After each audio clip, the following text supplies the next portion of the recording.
Because this craziness, this sickness in this country now is shot through the whole society.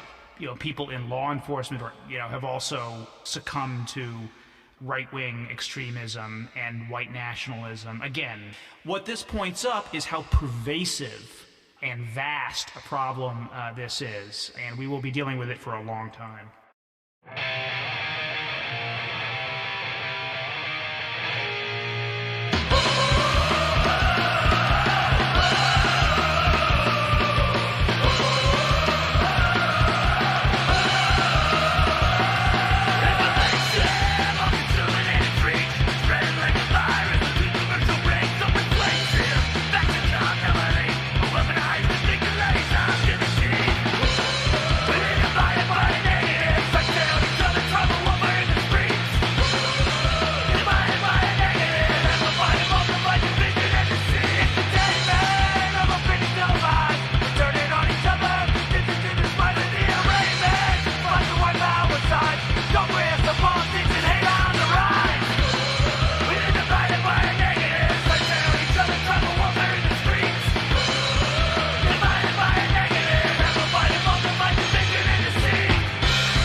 I don't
T-minus 15, 14, 13, 12, 11, 11, 11, 11, 11,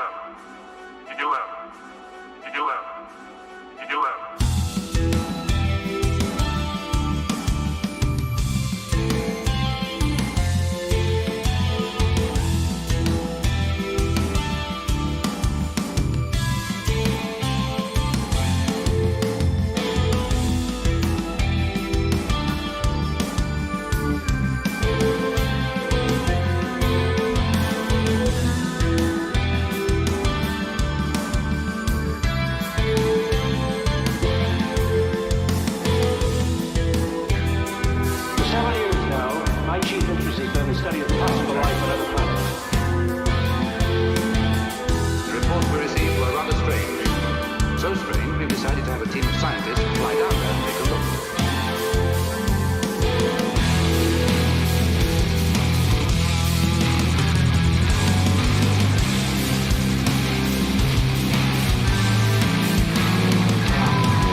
When you work late nights in dark, repulsive conditions, you probably expect to get paid. They don't. There are thousands of hard-working, underpaid men and women in your city right now. They're called musicians. Any given night of the week, they put themselves on the line for you and your drunk friends. The problem? You're not even there. The beer he got paid with tonight will never keep him warm. That guitar she still owes 12 payments on will never love her back. You can help. Go to your local dive bar right now. Pay the cover charge. Sit down with one of these outcasts and put yourself in their shoes. Take one home. Hell, take two if you want. Support local music. Sleep with a musician tonight. Without you, all we have left are ballads. That there is an important message. My friend Kelly made that video. Oh, hey, we're jumping ahead to things. All right, let's do that. All right, my friend Kelly made that video a long time ago as part of a college thing, and I love it. I think it's adorable. The League of Troubadour Whores, or whatever she called it, always a good chuckle. Hi, it's me, Big Ugly Jim, with coffee. Because coffee will see me through. My phone just decided that I was trying to look for something. I don't know why my phone's been doing that lately. It'll just like randomly pop up that spying on you microphone and be like, hey, you're looking for whatever weird stream of consciousness just came out of your face.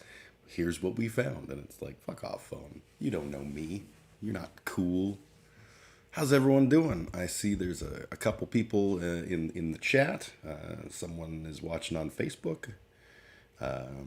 And hopefully, this will be a fantastic afternoon of good chatter. If you're new to the stream or whatever, just, you can always feel free to click follow or like or whatever the options are on the media platform of your choice. I'm streaming right now on Facebook, Twitch, and YouTube. Facebook is challenging because right here I have this cool little chat window, but Facebook messages don't show up on there. So I have my phone open. If I see Facebook messages, I will probably try and respond, but sometimes that can be challenging and arduous, so apologies. Either way, welcome. How's it going? It's a gorgeous day today. It's a happy day and a sad day for me. I'm playing another gig tonight with Bodies of Everest, and we made the decision that this will be the last indoor gig for the foreseeable future. I won't go into the particulars, but suffice to say that there's some concern about our government's total disinterest in accepting the fact that COVID is a real thing, and that's bad. So we decided as a group that those fears were valid, and so we're not going to do any more indoor shows. When festival season hits, happy to play. I think we're slated for at least one, if not a couple or three festivals in the greater Canada area. So we will play those because open air is a lot less of a concern. But thanks, Jason Kenny. Thanks for doing all that you can to make sure that COVID is legislated out of existence, because that's the best way to deal with medical problems. I do find that really annoying. I'm really conflicted because, like, I love the idea of being able to not wear a mask. I think we all do. I love the idea that I can not worry as much, except that that's not real. Like, the world is still pretty fucking sketchy, and I still have immunocompromised people in my life. So I still have to care. I still have to, do what's best. Luckily, my job is such that I can continue to work from home for forever. I'm very grateful for that. That is fucking awesome. But, the world playing sort of this make-believe there's not going to be a sixth wave of COVID. It's we're going to continue to have problems. And I accept that, COVID is becoming more or less endemic. We're hoping that, additional variations continue along the path of being no big fucking whoop. I'm 100% cool with that. I'm vaccinated. I'm boosted. I'm, hard as a rock when it comes to facing off against the COVID. I'm not afraid of it, but I am afraid of the idea of harming one of the people in my life who are immunocompromised. So, yeah, we made this decision, and I think it was the right decision. Well, I don't think it was the right decision. I know it was the right decision, because even if it's totally silly and there's no reason to ever be afraid of anything and all blah, blah, blah, I gotta respect the feelings of people that I'm making music with. We will continue to make music, and it's a really good opportunity because we want to finish off either an EP or an LP, depending on what we can do. So we've got a couple songs already fully, completely recorded and mixed and mastered and videos ready, and we're going to use this time to finish the bunch of songs that are currently sort of in that done state, write a bunch of new stuff, and do some more videos. I've got the template for, not the template, I've got the basis for our next video complete already. Now we will go through the process of, change this, move this piece over here, that kind of jibber jabber. But essentially it's good to go. And our goal is that when we are ready to play shows again, we will unleash that on the world. And weirdly enough, we had some interest from people for helping with that album, so that's kind of cool. We've also had some interest from people who want to collaborate with us, which is very fucking awesome. So we'll see what the world holds. Suffice to say, this is not the end of our band. When COVID hit, for exactly the same reason, we went to a virtual sort of environment where we were writing music and working on music remotely. So we're just going back to that. And frankly, I think that's a really cool process. It's nice to be able to get together physically and jam, but under circumstances, if the comfort isn't there, the comfort isn't there. So we will not be jamming. We will not be playing indoors. It's just a thing. I'm okay with it. But tonight, we had already made the commitment, so tonight we are playing, and I'm very stoked to have this one last hurrah at Vern's. It feels very strange to be like, hey, y'all should come out and check out the show, because the reason we're not comfortable doing that is because people will come out and check out the show. But I'm obviously being spurious and silly, and that's the thing. We're also very grateful at the public healthcare system, because last week when we played our show, our keyboard player was suffering from the kidney stones, and that didn't get better, and he actually just got released from hospital after having had to have them surgically removed. So he will be theoretically playing tonight. He says he's going to, and I believe him, but it's always under the caveat of if you can't do it, you can't do it. That is 100% cool. So yeah, thank you, public health care, for potentially making our keyboard player able to play tonight, and also not die or go into medical bankruptcy over a big kidney stone. That's good. I like being Canadian for that. But there's a lot of reasons I don't like being Canadian right now. I see the Canadian flag. All I think is, oh fuck, here comes more fucking right-wing nut bars. This whole thing with the freedom convoy, which is really not a freedom convoy, has been really fucking hard to take. And I mention this all the time, but I remember having a conversation with a buddy of mine where I was like, we need to have a pandemic so that we can all come together. And then that did not happen. Hey, I am Canadian. Good to see you. Happy Saturday, everyone. I'm so happy I could just plots. Love the nut bars. They're fun. Yes, I plots a lot with joy. I spend a great deal of time plotsing. When we went out to do video shoots for one of our the next video that we're working on, which is a song called "Awaken the Dream." We have this idea of sort of interspersing, trying to tell a story with some Creative Commons stuff, but also telling a completely unrelated story with live footage. And we have a friend who has a drone camera that is fantastic. So we went out to, I think it was Bragg Creek, I don't know, somewhere where cousins go to fuck. We went out to Bragg Creek and we did, I'm just curious what the captions are. Somewhere where cousins go to star. Okay, cool. Anyways, we went out to Bragg Creek and we got there and there's fuck Trudeau flags and, you know, loads of vehicles with Canadian flags and shit. And honestly, like, it's robbed me of some of my patriotism. I'm not a very patriotic person. I will freely admit that.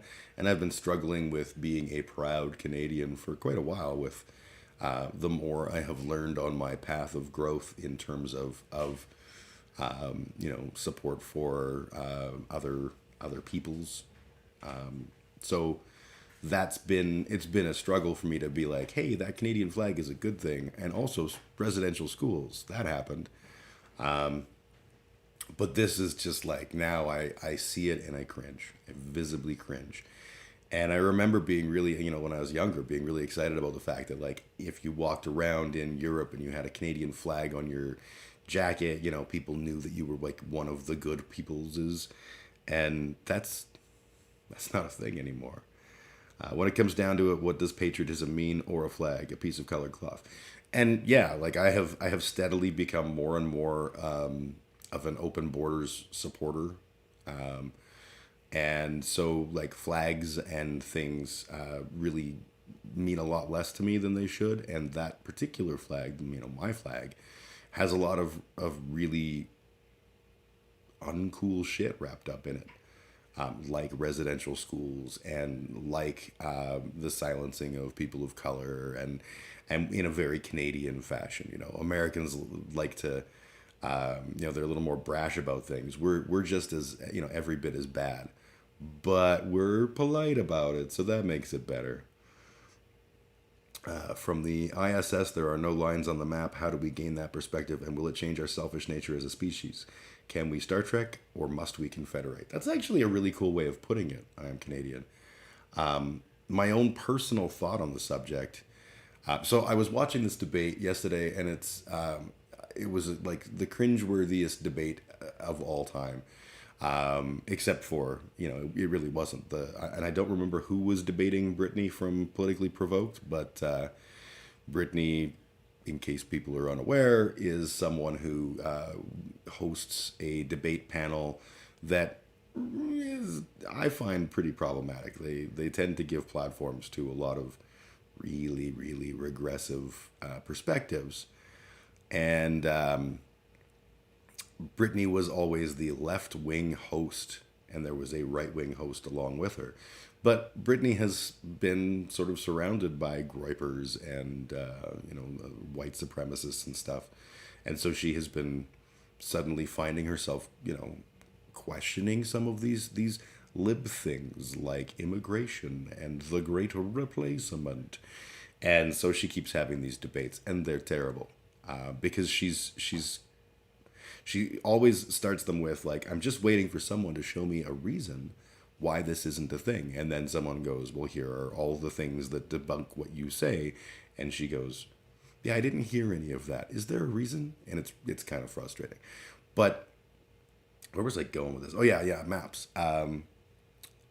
The topic of automation and the future kept coming up because of the particular people that were involved in the debate. I don't remember who the other person debating was, but he was someone with a master's degree in IT who you know, has done a lot of sort of speculative work on what automation will lead to, if I understand things correctly. And that's a topic I personally find very fascinating. Yeah, tell me why I'm wrong isn't a debate. I would say that tell me why I'm wrong can be a debate, but only if it's in good faith that you're asking. Yeah, and I definitely don't trust, especially in the case of Brittany, I don't trust Brittany's motivation. I think she's just trying to get some street cred for the, you know, for the podcast, and boy, oh boy, she doesn't mind, you know, being awful to do it. Anyways, shit, where was I going? Right, automation. So what he was talking about was the idea that, you know, because Brittany kept saying, like, you know, with automation, we're going to lose all these jobs, and then all the immigrants will be a burden on our system. And he's like, do you understand that if we do automation properly, then, and this is something that is fully within our control, that you know, we will have abundance of things and stuff whether, you know, like if you want to use money as the thing that exists at that point or whatever, you know, the money that is generated without having any cost of human time for production, like that means there will be wealth and abundance. And so long as we don't leave that in the hands of a very small few, if we handle this properly, like it won't be a problem to have poor people who are not working, because, you know, most people won't be working. And that's good. That's a cool idea. And that continues along the idea that, you know, borders are kind of stupid. America was, and Canada, you know, they were countries that didn't have immigration policies for a very long time. You just showed up and got your parcel of land. I remember reading about Stu Hart's family when he came to Alberta. I think it was Alberta that they arrived in. They had purchased a plot of land that they were going to homestead on, and they got there, and someone was on that land, and they were like, "Hey, dude, what up?" And he's like, "Well, I bought this land." And they're like, but we bought this land. And an altercation ensued. And basically, Stu Hart's dad just set up a tent, and they lived through, like, I think at least one Canadian winter, living in a tent on the Alberta prairies, because they were fighting to have this land. And eventually they got, you know, given the land, and everything worked out. Yay, hurrah. But like the immigration process was literally like, okay, what's your name? Dave. Okay, Dave, welcome to Canada. You know, that was the process. And the argument presented is that, you know, now that we're quote unquote full, which is of course laughable, we have to have tighter controls over who can come. I strongly disagree with that. I feel like, you know, if people come, cool. Immigration is a net benefit, and you know, positive for the society. And on top of that, people will only come if there is a valid reason to want to come. And as we improve the country, so will, you know, other people be improved by it. And if that makes the whole wide world better, well, then cool. Like, that's fucking awesome. The idea that every single person will want to come live in Canada or whatever, like, that ain't a thing. And when people go, oh yeah, but, you know, what happens if they all come and then they're all unemployed? Well, that seems really unlikely to me, but, you know, immigration doesn't actually historically work that way. They will come, they will work, they will improve the world around us, and their being here will increase our markets and all that kind of stuff. As, you know, as a super capitalist cat, as I clearly am, it's good. So anyways, the concept of borders to me is silly. I like that, you know, can we Star Trek or must we confederate? I use the Star Trek analogy on a lot of things, which is strange because I'm not really a Star Trek guy. But that idea of, like, the creation of the replicator made money obsolete. I totally agree with that concept, because if you can just have a machine that creates you stuff, why do you need money to buy anything? And realistically, money is a thing that we use because we're used to the concept of money. When we talk about automation and this, you know, future world of robots doing all the heavy lifting and humans just being allowed to hume, it's not about who's going to have money and who's not. It's the potential for a really positive egalitarian concept is, like, super there. Money is a concept, it isn't real. Yes, money was quote unquote real when it was backed by something, you know, like the gold standard or what have you. But even then, you know, the concept of the gold standard was that gold was a rare and precious mineral, and it's only rare and precious if we see it as being rare and precious. You know, oil prices are going up because oil supply is dwindling as we've used a bunch of it up, and because of wars and other problems and sanctions and things, oil prices will continue to rise. But it's only because we have a need for oil and a perceived value for oil that it becomes more or less expensive. Energy is vital, absolutely. Yeah, we've got to change our minds. But yeah, we gotta. This is a natural part of, I think, social evolution, and I don't mean that in a social Darwinism kind of way, because social Darwinism is, it's a little sketch. It leaves a lot of room open for some ugly stuff. But as we progress as a society, I think that we do. I think money made sense as an improvement on the barter system, and that as we grow as a society, eventually money will no longer make sense because the issue that it was there to deal with will no longer be a thing. Money is essentially, if I was to provide my 2 cents on it, which I'm gonna, money is a thing that we invented to essentially to control the ability to share the wealth Z's. And then we don't do that. So it served its purpose. It leveled the playing field of the bartering world.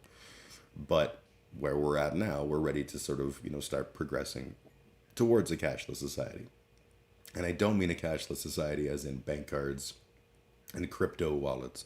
I mean a cashless society where cash just has no relevant value. I got my towel, and the answer is still 42. Yes, the answer will always be 42. Stored value. Yeah. Essentially, my hope is, as a filthy lefty, that one day we get to a place where, as a society, we kind of just understand and respect the fact that people are, valuable and worthwhile, and that the things we produce and the things we consume are meant to enrich all of us. I don't think that's a bad thing. Only valuable if they work, lefty. Yes, they're only so valuable as the system defines them. It's a meritocracy, don't you know? If they sit and grift off others, fuck them. I would love to live in a world where we could just do the things that we are, passionate about, instead of doing the things that we're required for 8 hours a day to keep surviving. And I've often said that, I don't believe that food and housing and clothing are human rights. I just think we should treat them like human rights. I had this conversation a while back with a buddy of mine who's a right-leaning libertarian, a really good person, but a right-leaning libertarian.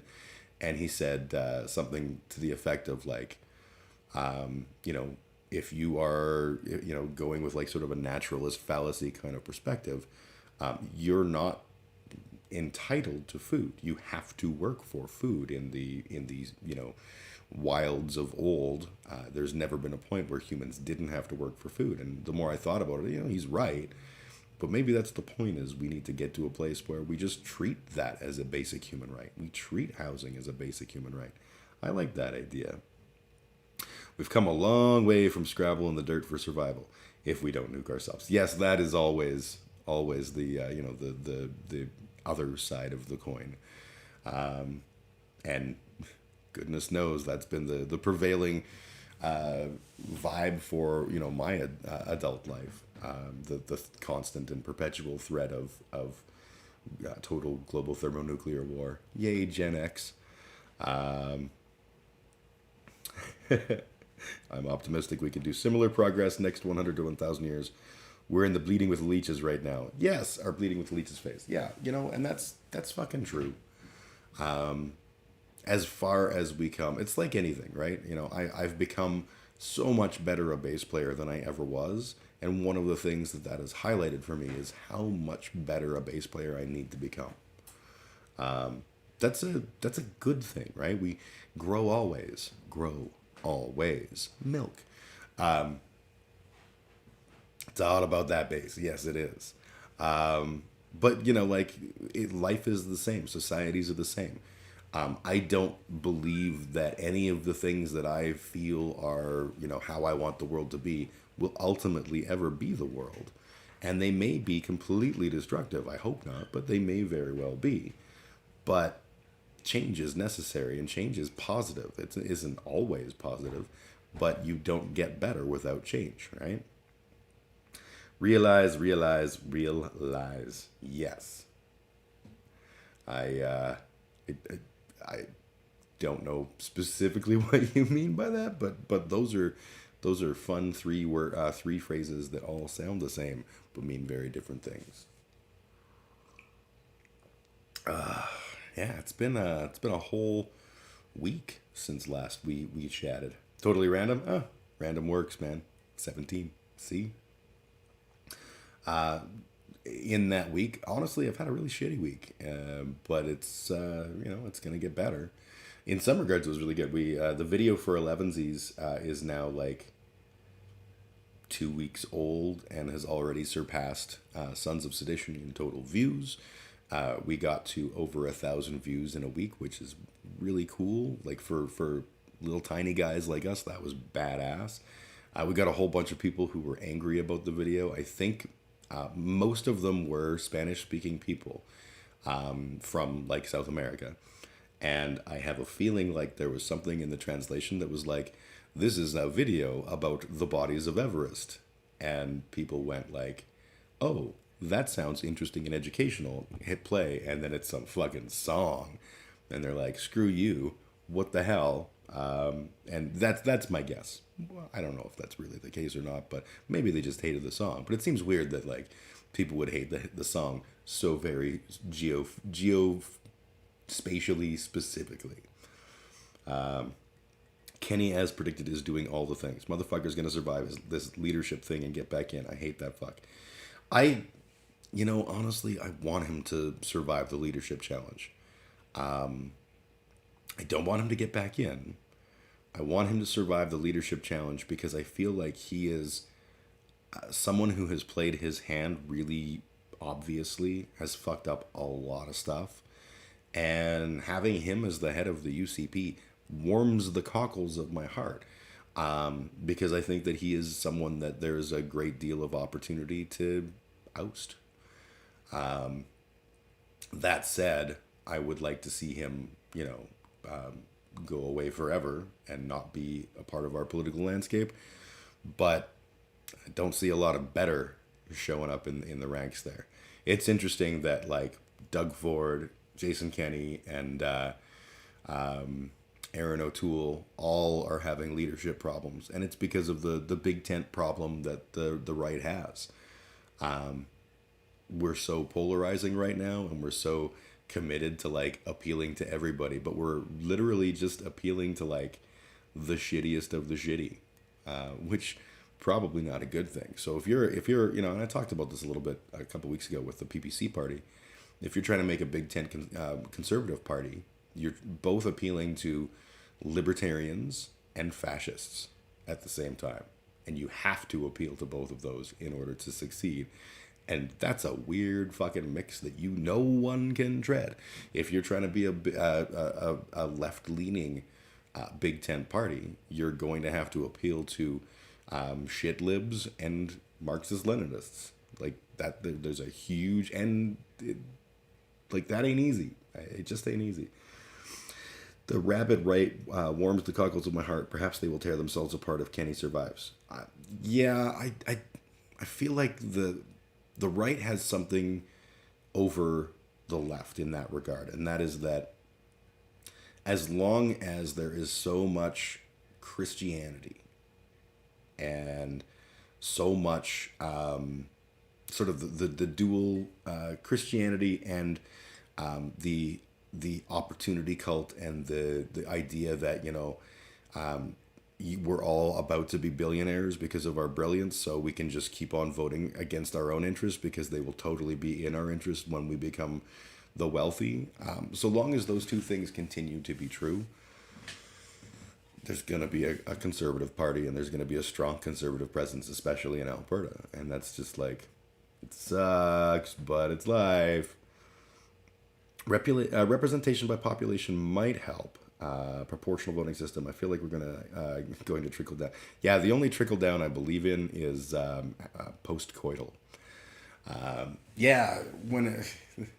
Representation by population. I feel like that's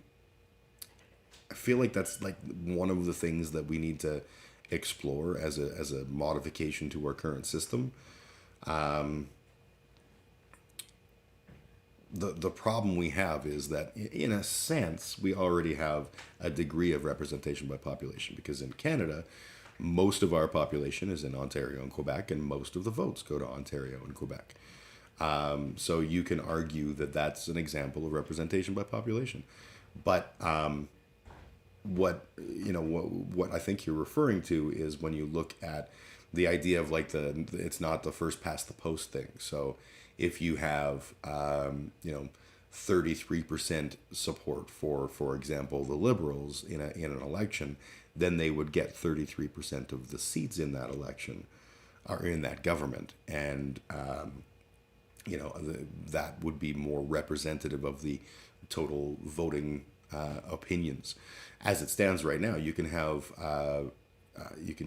really, really unreasonably slanted outcomes of elections because of gerrymandering and because of any number of pieces of chicanery where, if you have, what's it going to go? So let's just say you have 3 ridings with 100,000 people.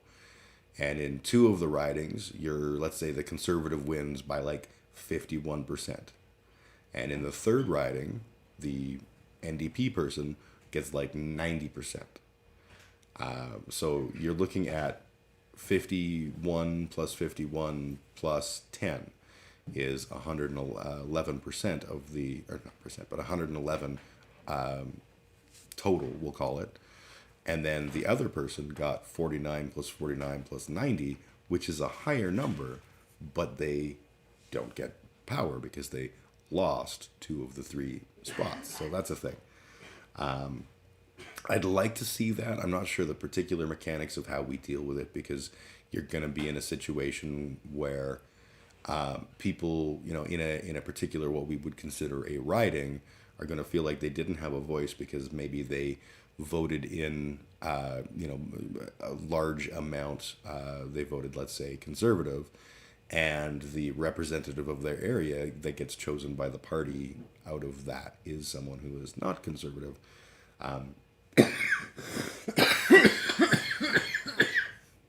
Sorry, it's allergy season. Gross cough. Like, there'd have to be ways of designing that kind of system to sort of prevent from those scenarios taking place. And I think part of it is just getting rid of the concept of ridings as much as you say, okay, well, here's our map of Canada. I have 50 people elected from this party. Let's break the country into 50, and those will be, how we approach the the representation of that portion of the population. That said, the idea of representative government is kind of stupid. It's a great idea. It just does not happen. And it's weird as a libertarian socialist being like, how do we make democracy better? But it's the world we live in. We can try and push towards a better world, but we can make changes right now that will actually improve overall the feelings of the people in the world. So it's sort of a 6 of one, half a dozen of the other.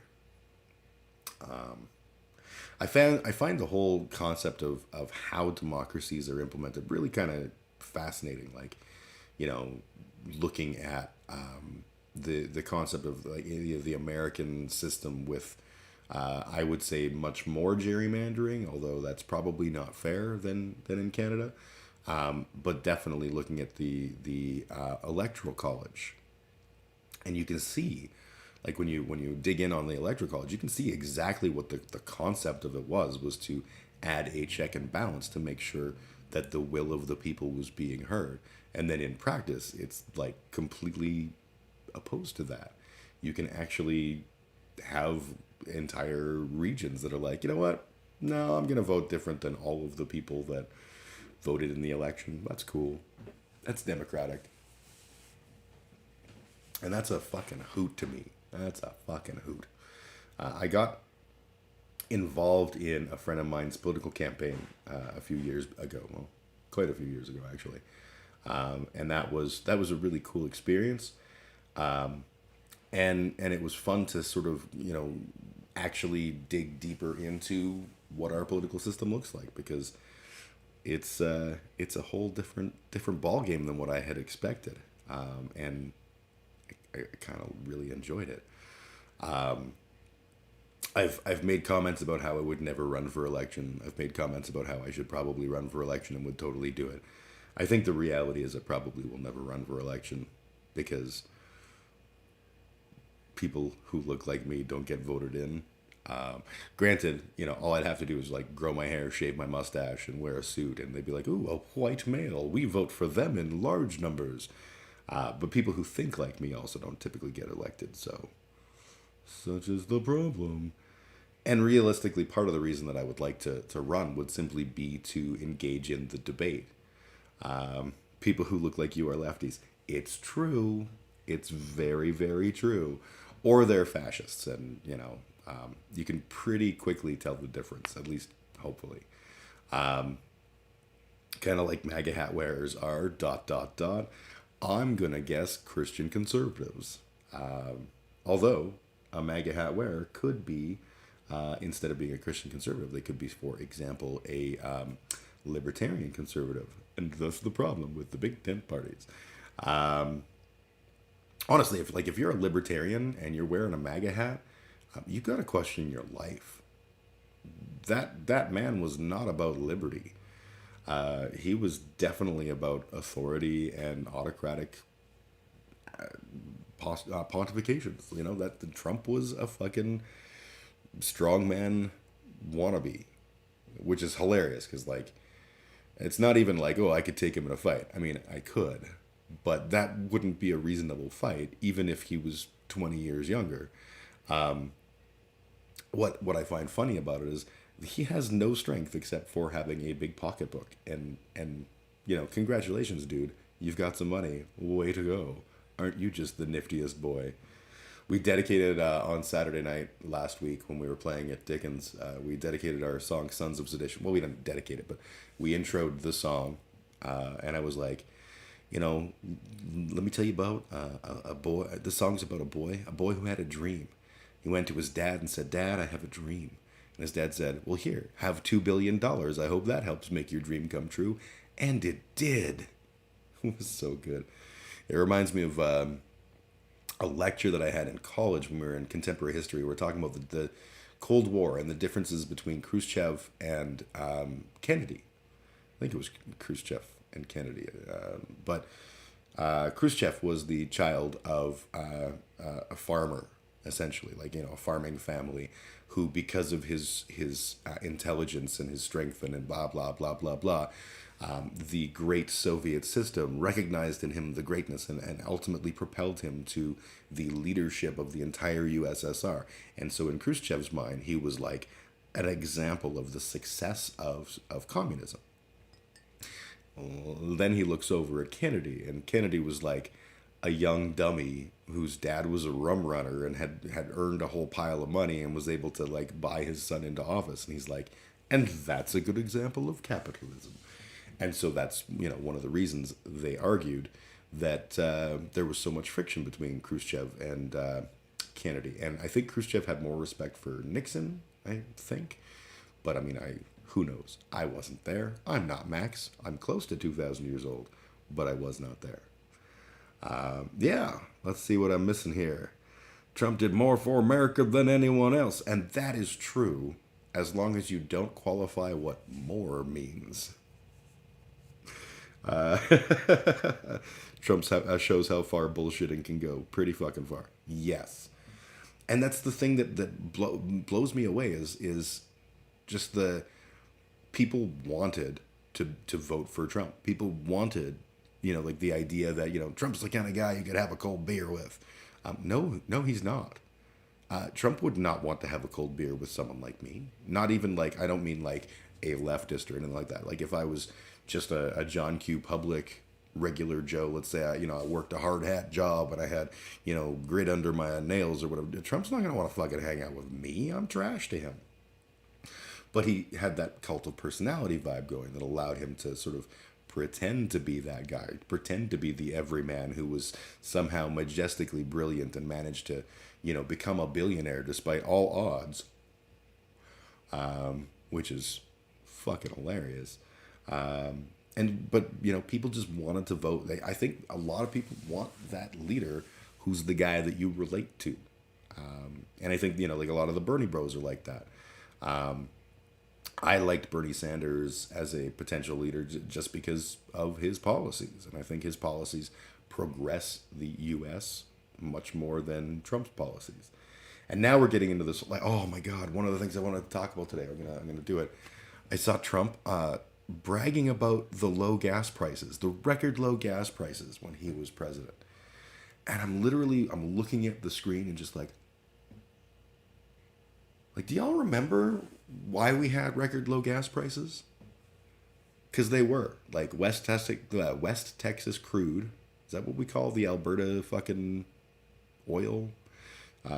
Whatever the shitty bitumen that we make in the oil sands was trading at like negative $10 a barrel. This is surprisingly not good for the economy, and I'm not talking about green policies or anything like that. I'm just talking about, like, if you have a commodity that is a commodity that is important to your economic stability, it going for less than free is bad.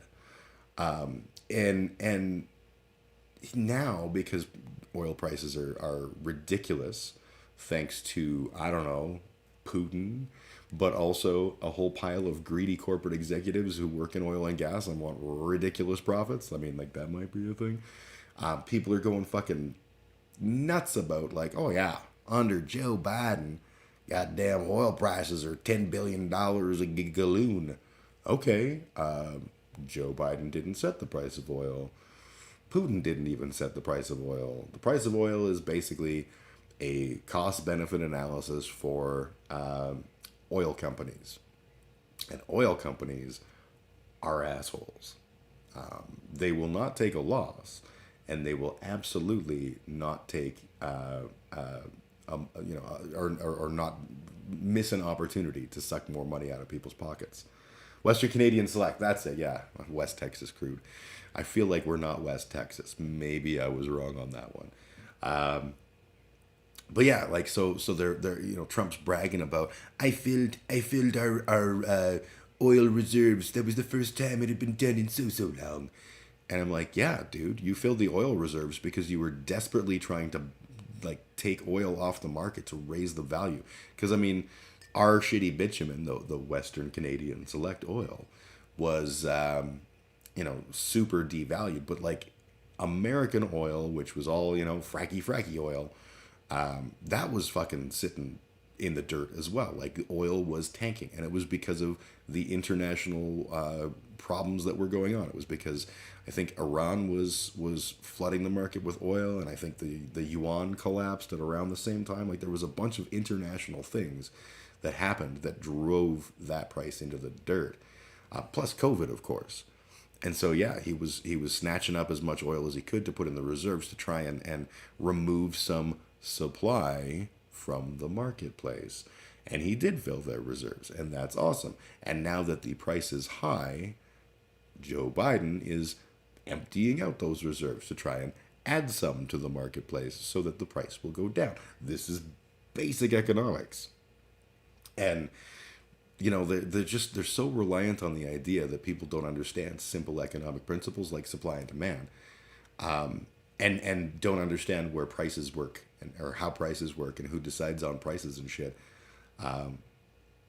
It's literally watching him talk and praise himself for happening to be the president during an unprecedented time of economic collapse that could have gone very badly, and pretending like he did that intentionally for good. Wow. And then likewise saying, and now that we're in an unprecedented time of economic struggling where, going the other direction, but equally shitty, Joe Biden ruined America. Like, fuck right the hell off, dude. Who the fuck gave you your 25-cent education on economics. And realistically, looking at his track record as a brilliant business leader, this should come as no surprise. How about that Kenny pausing gas taxes, help at the pump, and fuck social programs, cut healthcare public for private, and education can suck it again due to no tax revenue. Yeah, man, Kenny is such a fucking empty leader. This is literally the wrong answer. And his promotion of pipelines. Like, you know, if you would put through the XL, Keystone XL pipeline, we wouldn't have this problem. Okay. So, Canadian oil prices are super, super high.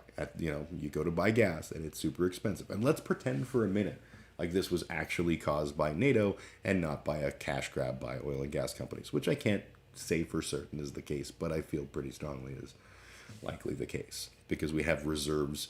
You know, those companies it's not like they're buying the gas that you get that day. They've had it for a long time, and it was not valued at $1.75 or $2 or whatever the fuck a liter. So instead of trying to address the problem, Kenny goes, we're going to stop taxes because conservatives hate taxes. And they go, yay, that's a good solution, meaning that we have no revenue coming in as a province.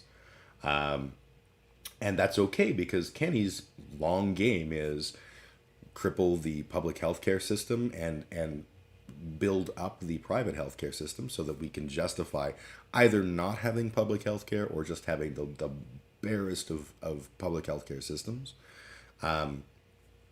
Doing the same to schools so that we can fund the hell out of charter schools and totally ignore regular schools so that we can present to people the idea that maybe the school system is so bad you should homeschool or go with private schools.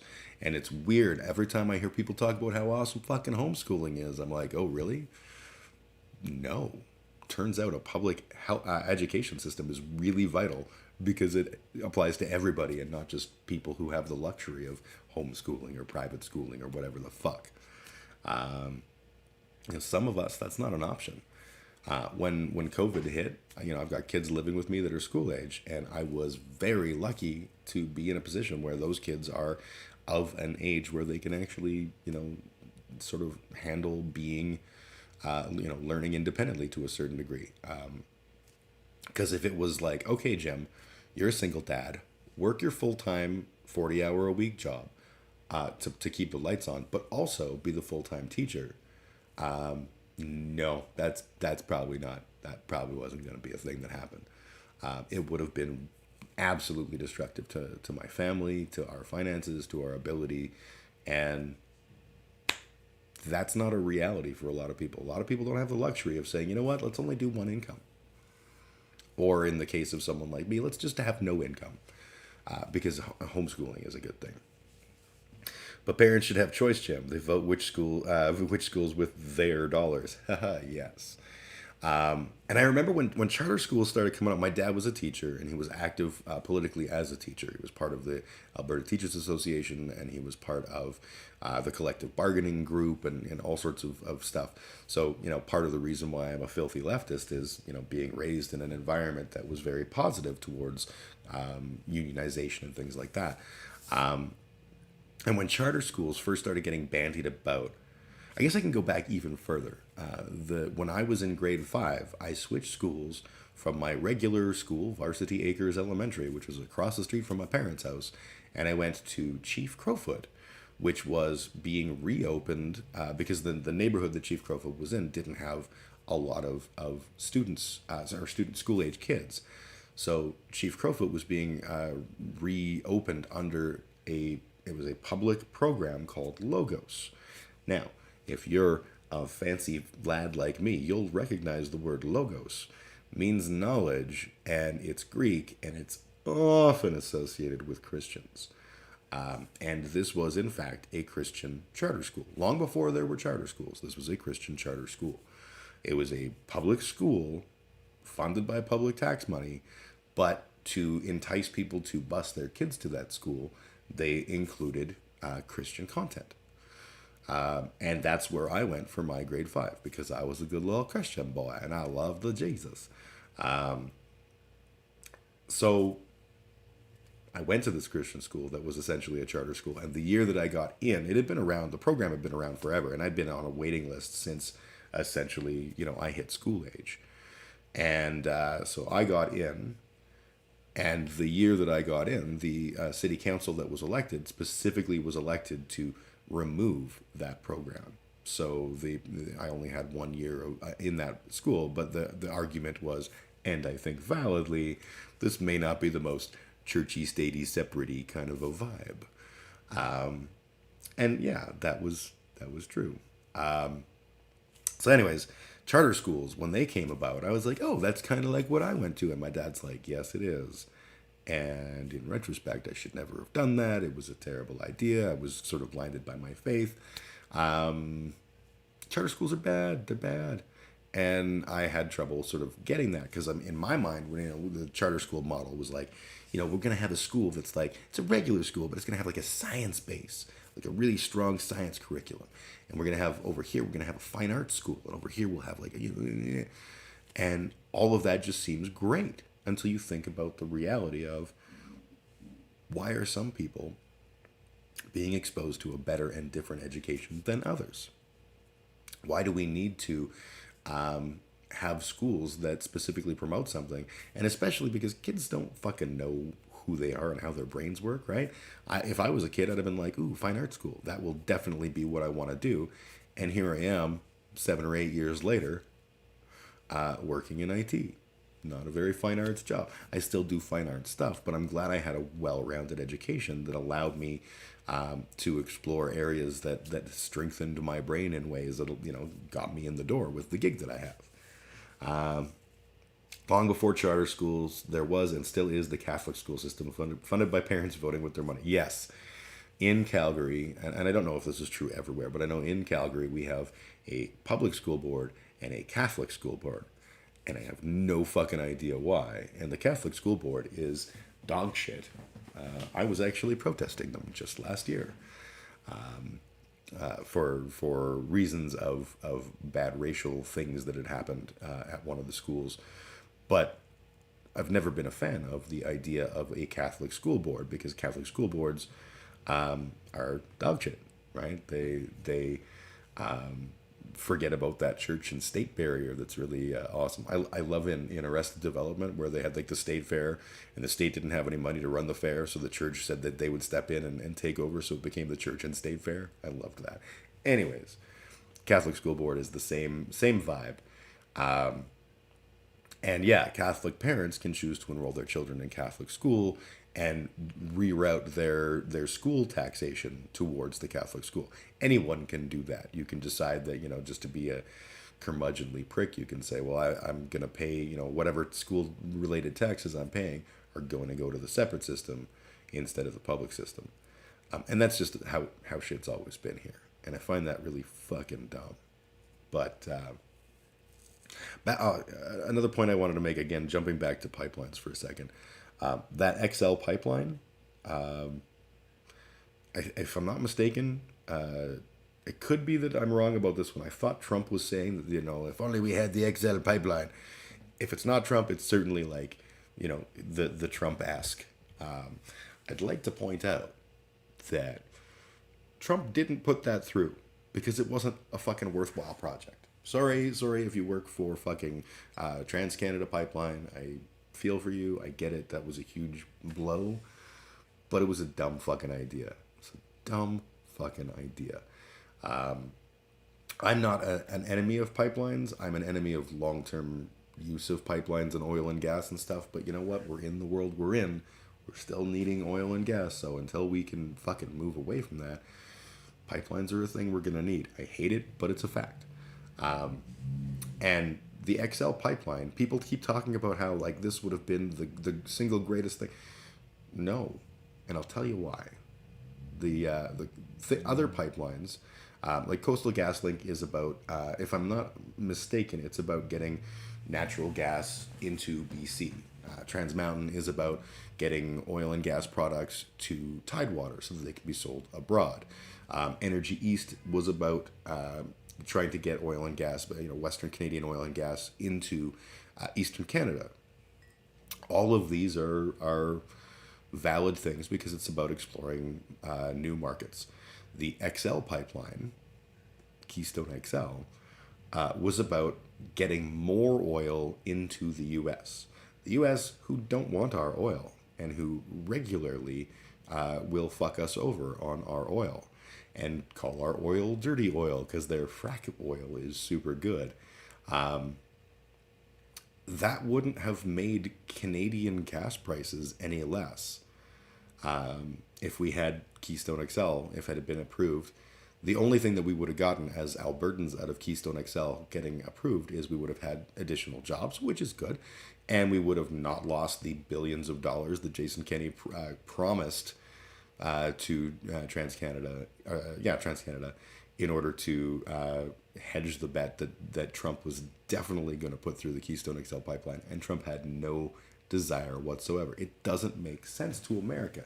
If you want oil in America, you need to fund American oil companies. That's a thing that makes sense for them.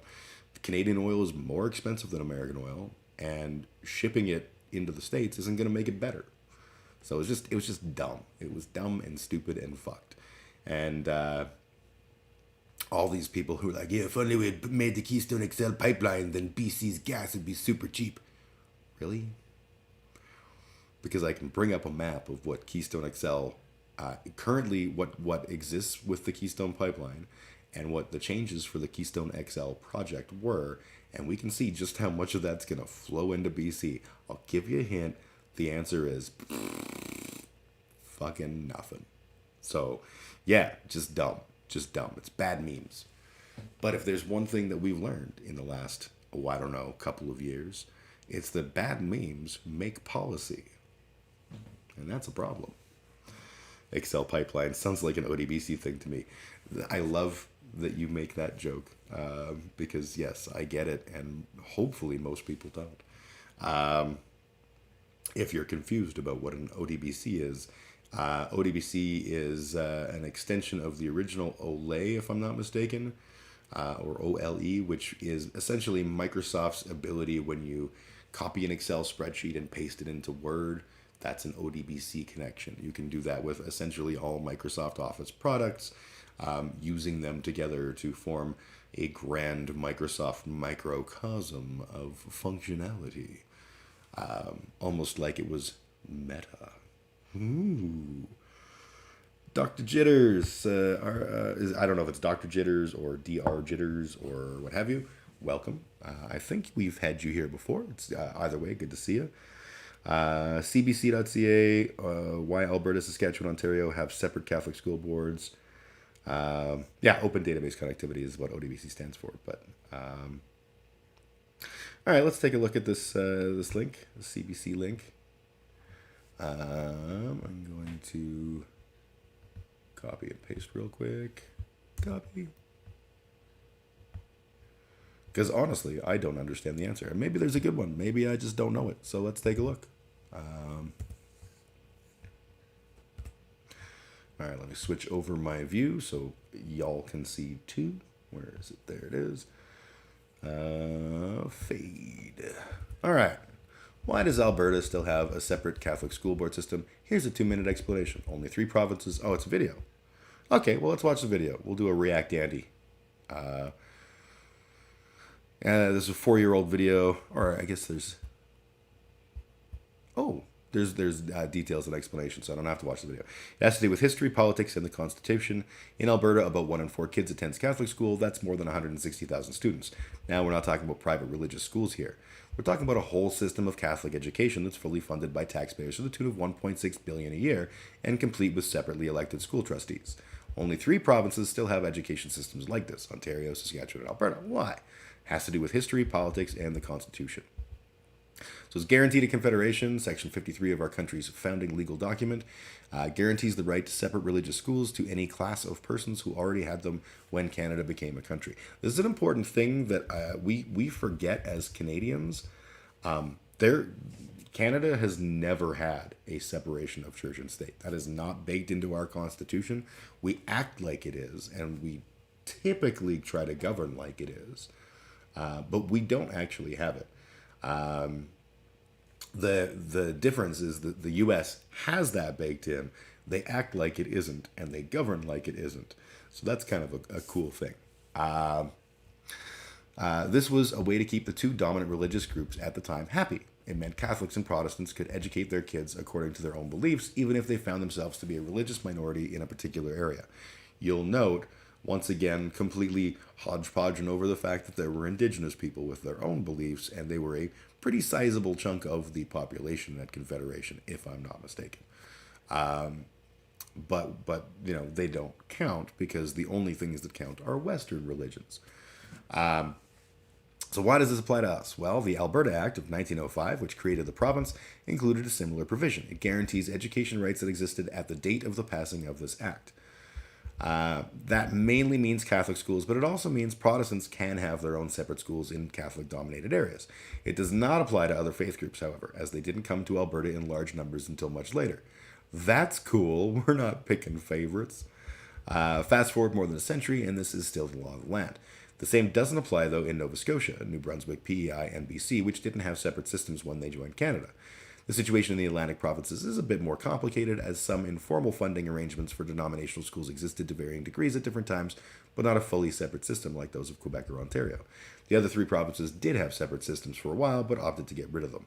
Manitoba did it back in 1890, Quebec did it in 1997. I'm surprised it was that recent. And Newfoundland and Labrador became the latest to do it in 1998, following a referendum on the issue. In Alberta, there hasn't been the same push to abolish the Catholic system, but in late 2017, Alberta bishops warned those calls are growing ever louder. Even Catholic educators clashed with the NDP, or after Catholic educators clashed with the NDP government over sex ed curriculum. Even if Alberta wanted to get rid of the Catholic system, it would be no small task. Both the provincial and federal governments would have to agree to make a constitutional amendment. In the meantime, it remains a right and a popular choice for many parents. According to 5 years' worth of data from the Alberta education enrollment in separate schools is growing 36% faster than the province enrollment as a whole. That's interesting. So the what am I looking? The public is sitting at somewhere closing in on 10%. Separate system, which is the Catholic School Board, is the highest enrollment here. Then we have charter schools, which I was bitching about a second ago. Private schools right below public schools, and then in total, that's where we're at. I don't know how a total wouldn't be 100%, or at least all of these put together, unless there's something called total schools, which I don't think is a thing. Maybe I'm confused, but yeah. Anyways, so that was really interesting. Thank you, Dr. Jitters. I'm gonna keep saying Dr. Jitters unless you correct me and say no. It's D.R.Jitters or something, or Dr. Jitters. I don't know. Yeah, it's in our laws.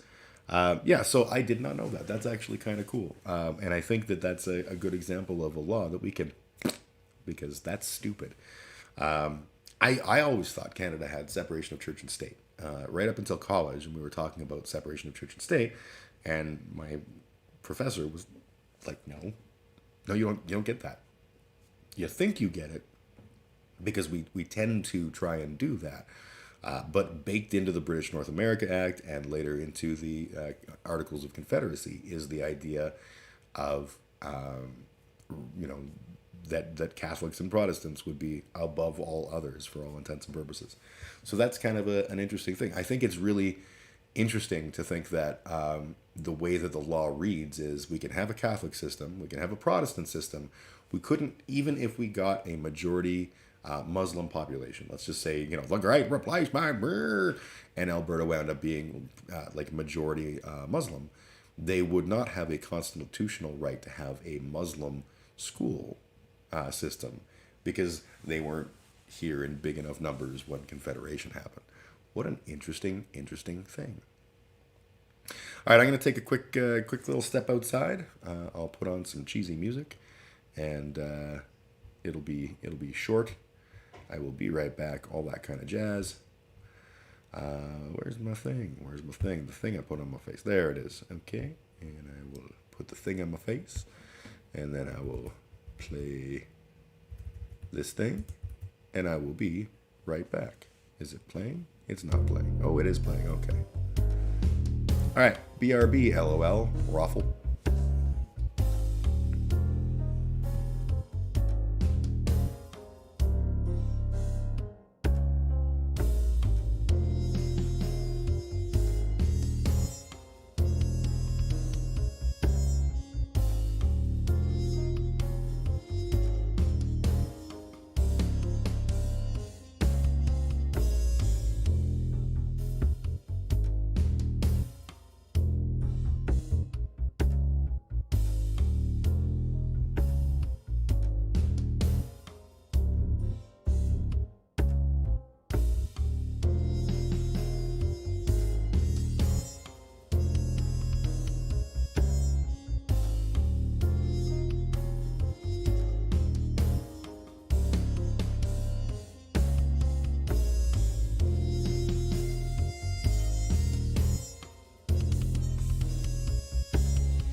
Hey, I'm back. And apparently I don't know how to hit a mute button because that's hard work. Hard work indeed. Yeah, that was really interesting, actually. I didn't know the constitutional basis for the separate school system. I still think it's dog shit. I still think it's completely unnecessary, and we should be moving to a world where we do have constitutional separation of church and state. But obviously, the grand founding fathers of Canada needed to kowtow. I have to fix my pants. Sorry, this is going to be awkward, but there you go. These pants are like a little tighter than I enjoy, and they're also a little cleaner than the other pair of pants I own. So that's the world we're in right now. I forgot to adjust before I sat, and it was a thing. All right, let's see. You know, one of the things I wanted to go over today, I want to talk about one of the most awful people in the world, hanging out with one of the other most awful people in the world. Marjorie Taylor Greene did a little thing where she went to AFPAC. AFPAC is America First PAC, and that was a decision. And we're gonna watch. Let me just switch over to the video view. And where's my fucking tab? There it is. Okay. But I want to say it very clearly and very directly. I believe this election was stolen from Donald J. Trump. I will never, ever apologize for objecting to an unconstitutional election in November of 2020. President Trump was right. The Clintons spied on him. They were trying to censor us, silence us, cancel us, muzzle us. In fact, they had just told me that because I stood up and objected on January 6th, okay, I don't care about this. Republican stars of this weekend event, known as CPAC, firmly planted an entirely alternate universe of the Big Lie cult. And while the MAGA rally atmosphere has become the mainstream for the Republican Party, it's all essentially interchangeable. The real vanguard of the conservative movement was at a competing adjacent event. I like that they call it adjacent. I really like that. We'll figure out why in a moment. This one organized by an avowed white supremacist called the America First Political Action Conference. There's You Nikki could Fuentes. call it a fringe gathering, except for the fact that two sitting members of Congress were a part of it. Republicans Paul Gosar of Arizona and Marjorie Taylor Greene of Georgia. Now listen to what Nick Fuentes, the anti-Semitic white nationalist leader of the conference, said just before introducing his special guest, Congresswoman Greene. And you want to know the secret? To borrow a phrase from a friend of mine, our secret sauce here, it's these young white men. Young white man. Look at the like fucking devilish grin. He knows exactly what he's doing, and he's doing exactly what he wants to be doing. So let's not pretend like this is a shock. Okay.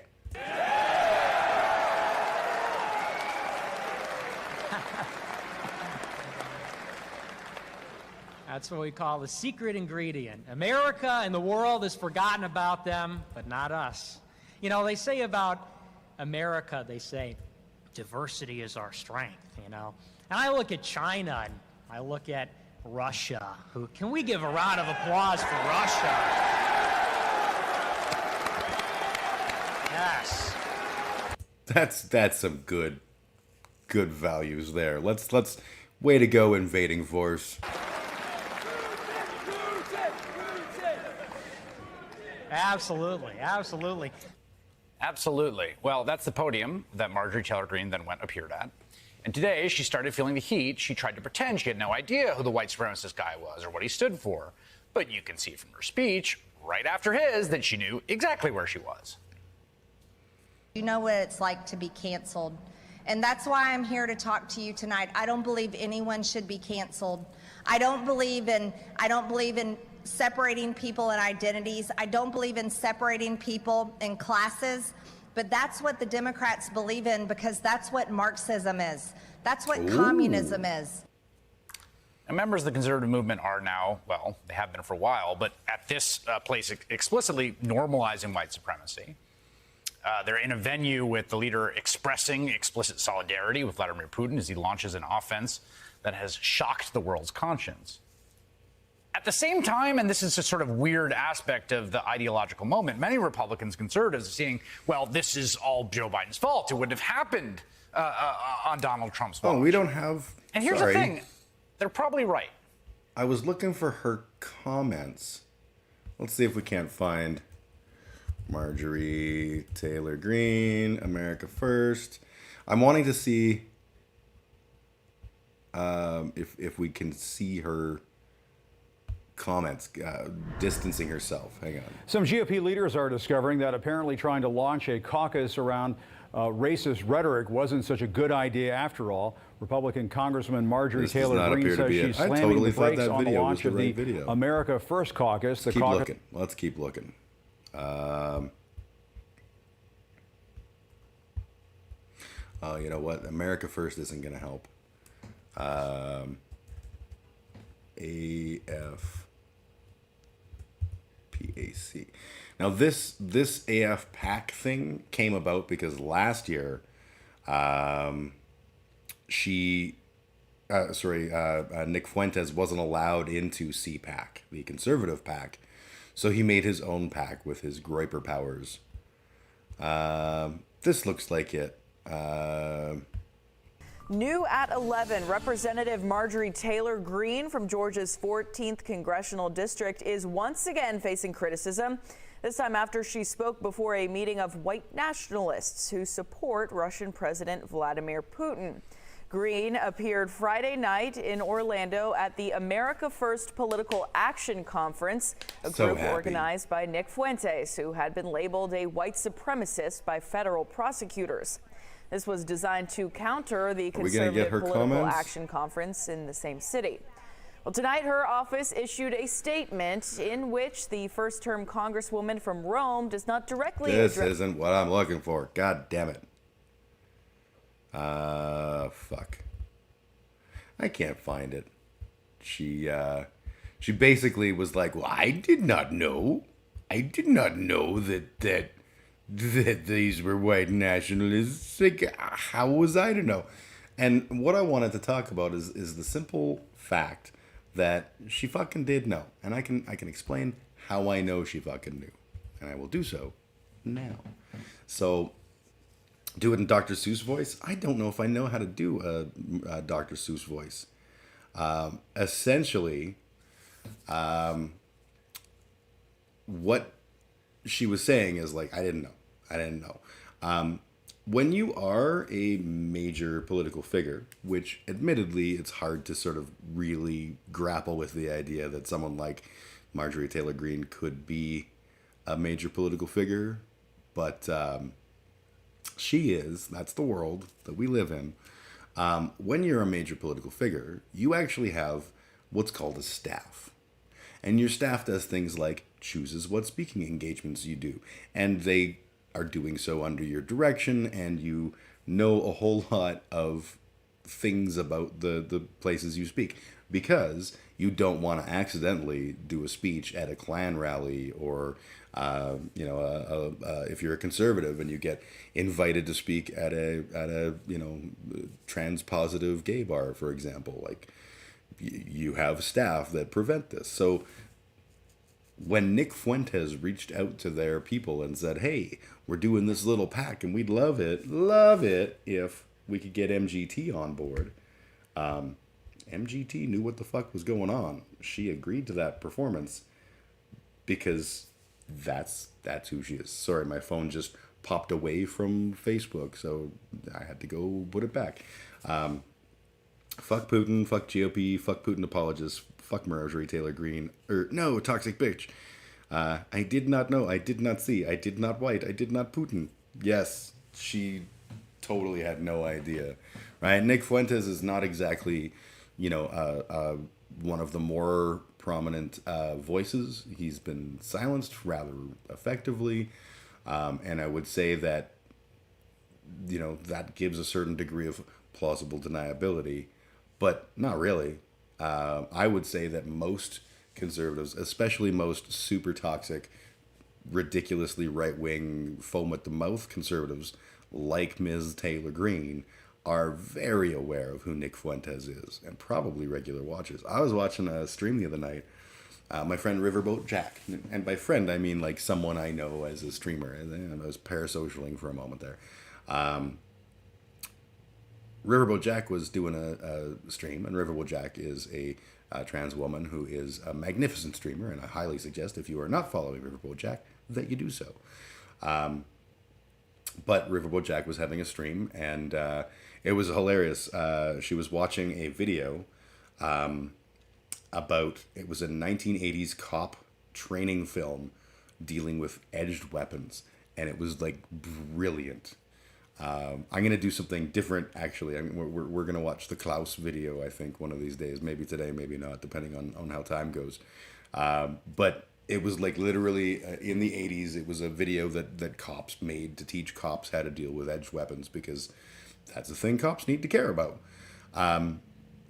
And it's hilarious. It is so fucking, like, there's a scene where the you know, look at this man. He's wearing a baseball cap. It looks like a regular cap, but no. And then it shows the back of the cap, and there's like sewn on razor blades. And then it goes back to the front of him, and he's like, whooshing. Like, it was so fucking bad.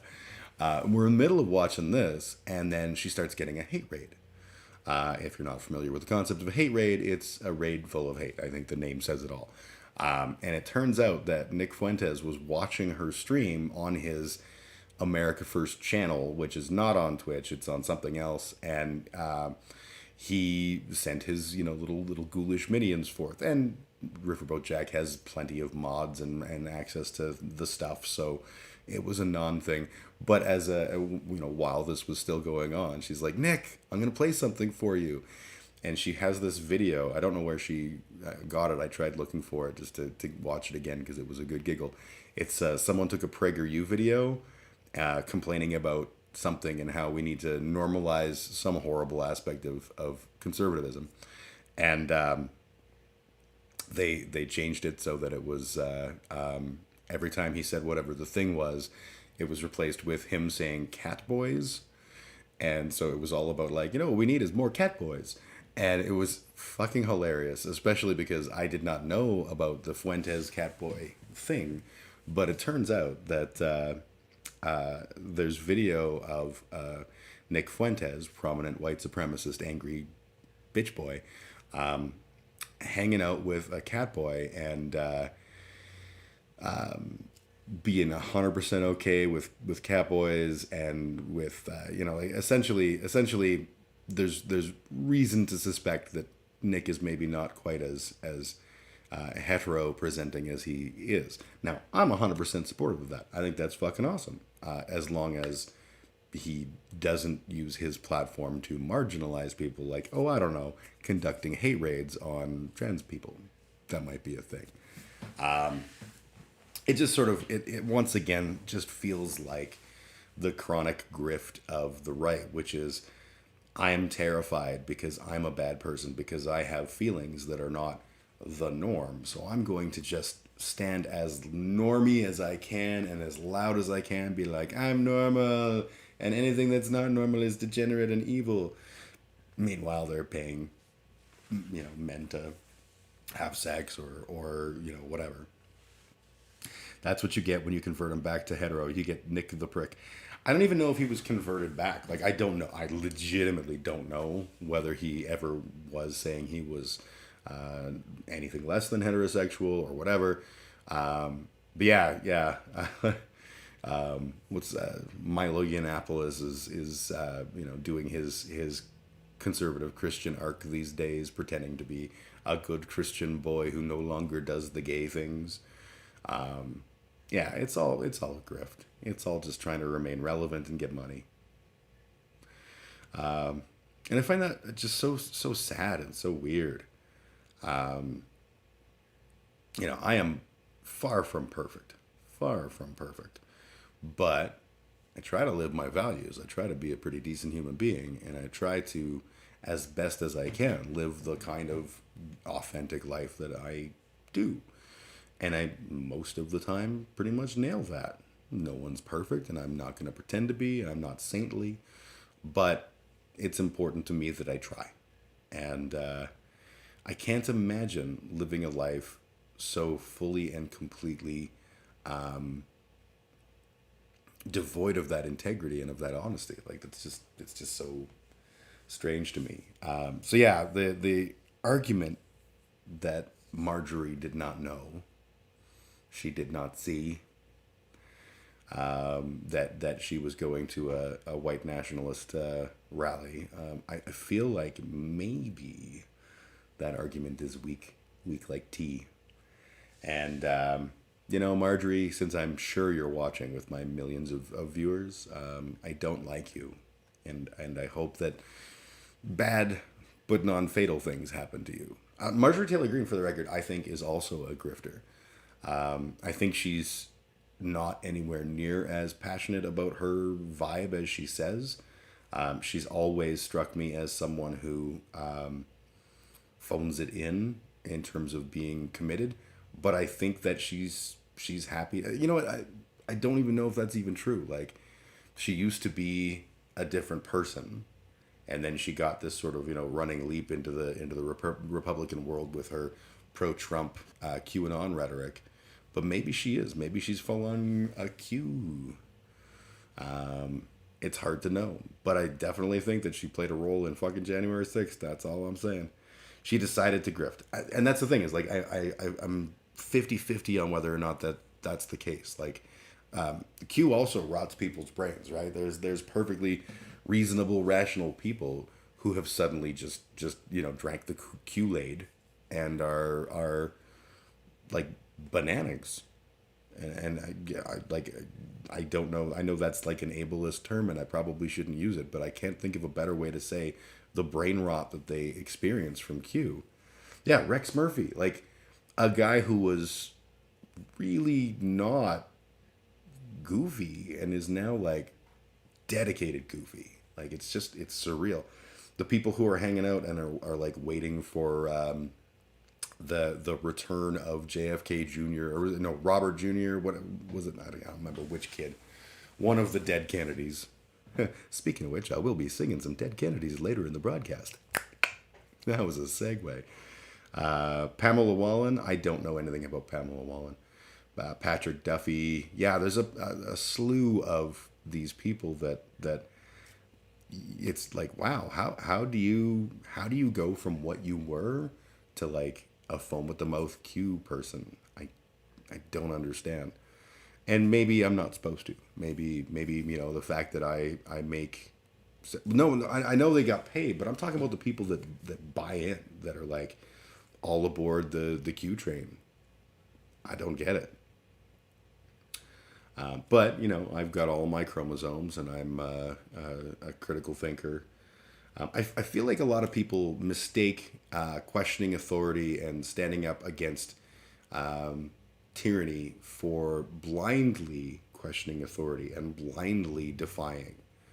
And like COVID showed perfect examples of that. Like, if the government said, Jim, you have to get a vaccination, I would be like, fuck off. But when the scientific community is like, no, you know what, dude, you need to do this, I'm like, sign me up. I get it. You guys are the experts. I'm not gonna tell you you're wrong. I'll just, I'll do what I'm told. And that's, you can go, sheep, all you want. When the experts tell you how to do a thing, you do a thing. If I'm fixing a car and an expert mechanic comes up and says, you know what, you probably don't want to stick your finger on that post and then the other one on that post because you create a circuit with the battery, and I go, you can't tell me what to do. That's not a good time. That's not a good idea. It's bad. But somehow people, the minute that the government was like, hey, you should get this because it's important, and we're going to put the weakest of fucking mandates in place, like, people are acting like they are legitimately aggrieved by all of this, and it's fucking hilarious. Like, what were the comeuppances for not getting vaccinated? In some cases, yeah, people lost jobs, and that sucks. I get it. That's shitty. But like, you had a choice. You didn't have to go down this road. You chose. Okay. And I believe, I was having a chat with the Splunker, who is, I think, an ANCAP, but we had a conversation online after my debate, which he was part of, and it was a good conversation. But he was saying that he had lost his job, and he didn't get the vaccine, lost his job, and is wanting to sue for wrongful dismissal and stuff. And I was like, yeah, you absolutely should be able to do that, 100%. I support that idea because that's part of our system. You should be able to say, I think I was wrongfully dismissed, and have that go to a court. 100% cool with that. But like the rest of our mandate stuff, there was a few people who lost work who were warned well ahead of time and could have made whatever decisions necessary to either move on to a different location or a different job, or to simply get vaccinated. Either one is perfectly acceptable. Other than that, don't go out in the middle of a really bad pandemic. Don't go to bars. And even at that, we were like, don't go to bars past 10. But you can still go to liquor stores. Don't, if you're going to go out, wear a mask. Okay. That seems like the lowest common denominator for basic human decency. All right. And acting like this is similar to the Holocaust. Acting like this is similar to, the way that we deal with an Ebola outbreak. All that shit. It's just like, you have lost the fucking grip. This is you. How do you even see these things as remotely relevant? Trudeau colluded with China to create and distribute the virus. Then they got paid for the vax. It just stands to reason. I need a third coffee this morning. Totally off the wall. Yeah, I feel that. But yeah, like the idea that there's this new world order that are trying to manufacture a virus that goes after goodness and light in the world and destroys it where it finds it. Like, fuck, dude. That's some takes. That's some fucking takes. And cool, like, if that's how people want to live their lives, like, be a paranoid jerk, but there are consequences. And yeah, the Q folks are just so beyond the realm of understandable. And I, like you can bring up the map of Q conspiracies and stuff, and like the weird way that it all ties together, and like Princess Di faking her death ties over to, and it's literally like a mind map that you would see with red string in a horror movie of like the deranged psycho killer or something. Like that's totally fucking the thing. Living angry is awful. It is. And I go through waves of it, and I try really hard not to do it.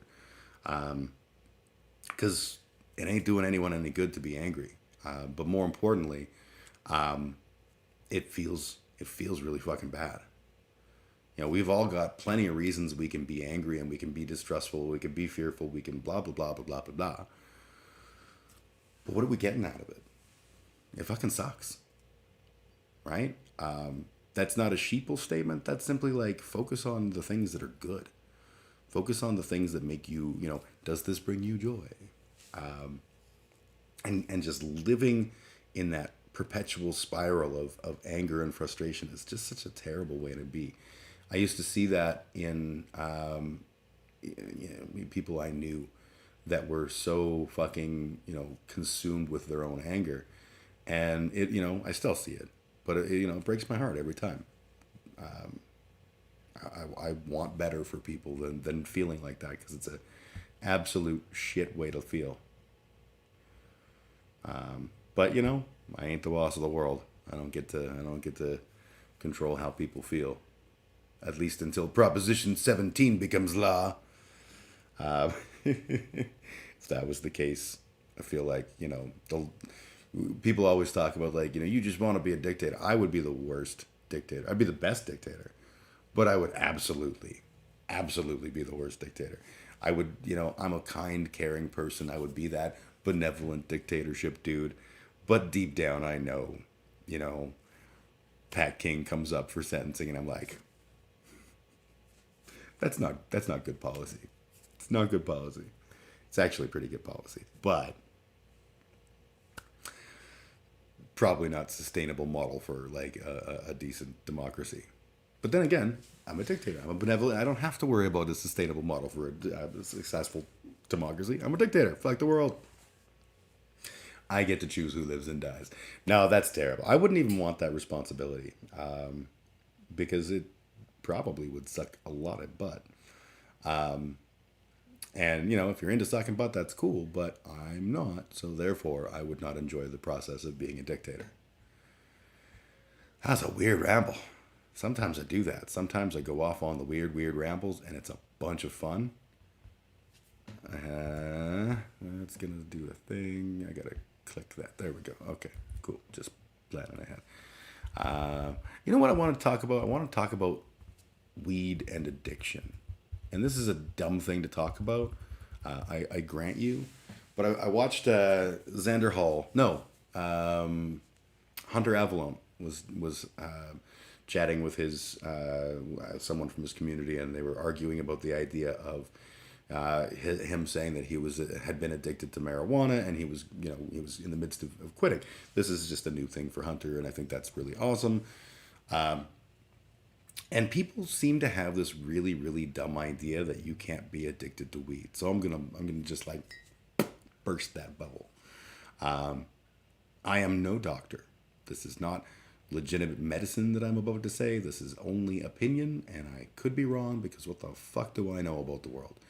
I'm also not a weed smoker, so I don't, I will smoke weed from occasion to occasion, but it's literally rare as fuck, and the weed that I smoke is like the lowest rent shit weed that you can buy because I'm old, and that's how weed used to be, and I can't, because I don't smoke all the time, I can't keep up with you kids today with your wackadoodle weed. That's malarkey. You are not a doctor. I am not qualified. Yes, that's absolutely. I am not qualified to tell you how to live your life in any aspect. How dare you attack the weed? I'm not attacking the weed. I'm being truthful about the weed, or at least my opinion of the weed. Here's the thing. I believe that you can be addicted to weed. I believe that you can be physically addicted to weed from a dopamine rush perspective. I have the same issue with, oh no, I won't stop, sir. I have the same issue with video games. I have the same issue with phones. I have the same issue, blah, blah, blah, blah, blah. If you're doing something to wash your brain in dopamine, and you're essentially, lacking the ability to properly create dopamine in a normal environment, then in my mind, that's addiction. It means that you're essentially, in order to have those good feels, you have to do that thing. I've never been addicted to weed, but I have definitely been rhombusing. I'm rhombusing. I've definitely been, sketching closer to being addicted to alcohol. There were times in my life where I had real struggles with, if I was happy, it was because there was a beer in my hand, or a shot of Yag or whatever, right? I certainly, I'm addicted to food and water and possibly wanking. Yes, I definitely enjoy those things, but I can feel happy without having those things, right? So the dopamine thing is not exclusive for me, and what I see with my children and with a lot of people I know that smoke weed is they, unlike me with my moderate little, oh, that was a good toke on a very, very mild joint of marijuana, they're doing like ridiculous quantities of weed, and they're doing it a lot, like, throughout the day. And I don't give a shit. I'm not one of those people who thinks, barring that you have a job where physical reactions are integral, I don't care. If I'm working with somebody in my current job, for example, and I find out that they had a marijuana cigarette, for example, all right, cool. I hope it makes you feel good, because my job is not a dangerous job. It's not a job where having weed in your system could cause you to risk someone else's life. The only things it can do is either make you more creative, which might make for good problem solving, or it might make you dumber in that moment, and maybe you fuck up an obvious thing and cost a company millions of dollars, and let me just cry for a company. But also, then you get fired. That's because you sucked at your job. Okay, that's fine. Yeah, functional weeders work too. Absolutely. I know quite a few people who are very functional and who smoke a shit ton of weed. I got nothing bad to say about that. But if you can't be functional with the weed, that means you're addicted. And you can also be addicted to the habit part. I wrote a short story once upon a time that got published by 3 a.m. magazine. It was the first story I ever had published. What was it called? Part of the Ritual, I think. And it was about, it was actually like the writing of the story was about my quitting smoking. Because yes, I did quit smoking once upon a time for 8 long years. And I did great until I became self-destructive after a divorce and decided that I should start smoking again. And now I have this beautiful voice. But yeah, I was writing it about my quitting smoking and my journey. And I used heroin as, the basis of the story. But the idea was the ritualistic piece. And I think it was partially inspired by the movie Basketball Diaries. There's a scene where, so the Basketball Diaries is about Jim Carroll. It's the life of Jim Carroll, who was a real person, author of the great song, These Are People That Died. And he has a cameo in the movie. Leonardo DiCaprio is playing Jim Carroll. And there's a scene where the two of them are hanging out, and he's this older junkie, and he's like, man, I quit, and I was doing good, and I went into this church, right, a Catholic church, and, the altar boy comes in the room, and he's got the little censer, and he's wafting that, and I was like, that smell, man, what is, and I realized it smelled exactly the same as, like, primo dope, and I looked over, and I saw this, those huge candles. And all I could see was a spoon sitting on top of one, just cooking. And I was like, I left the church and I went and scored. And, it's this whole thing. But those components of the ritual of smoking, like the sound of a lighter going or the sound of dragging on a cigarette or whatever, like it kind of all related to this story that I wrote. Where the fuck was I going? Oh, yeah. So I think that you can be addicted to, whether it's weed or anything else, to the ritual of it. I think you can be addicted to the ritual of where it fits into your life. So you always hear smokers like myself talk about an after work smoke, an after sex smoke, an after dinner smoke, and whatever.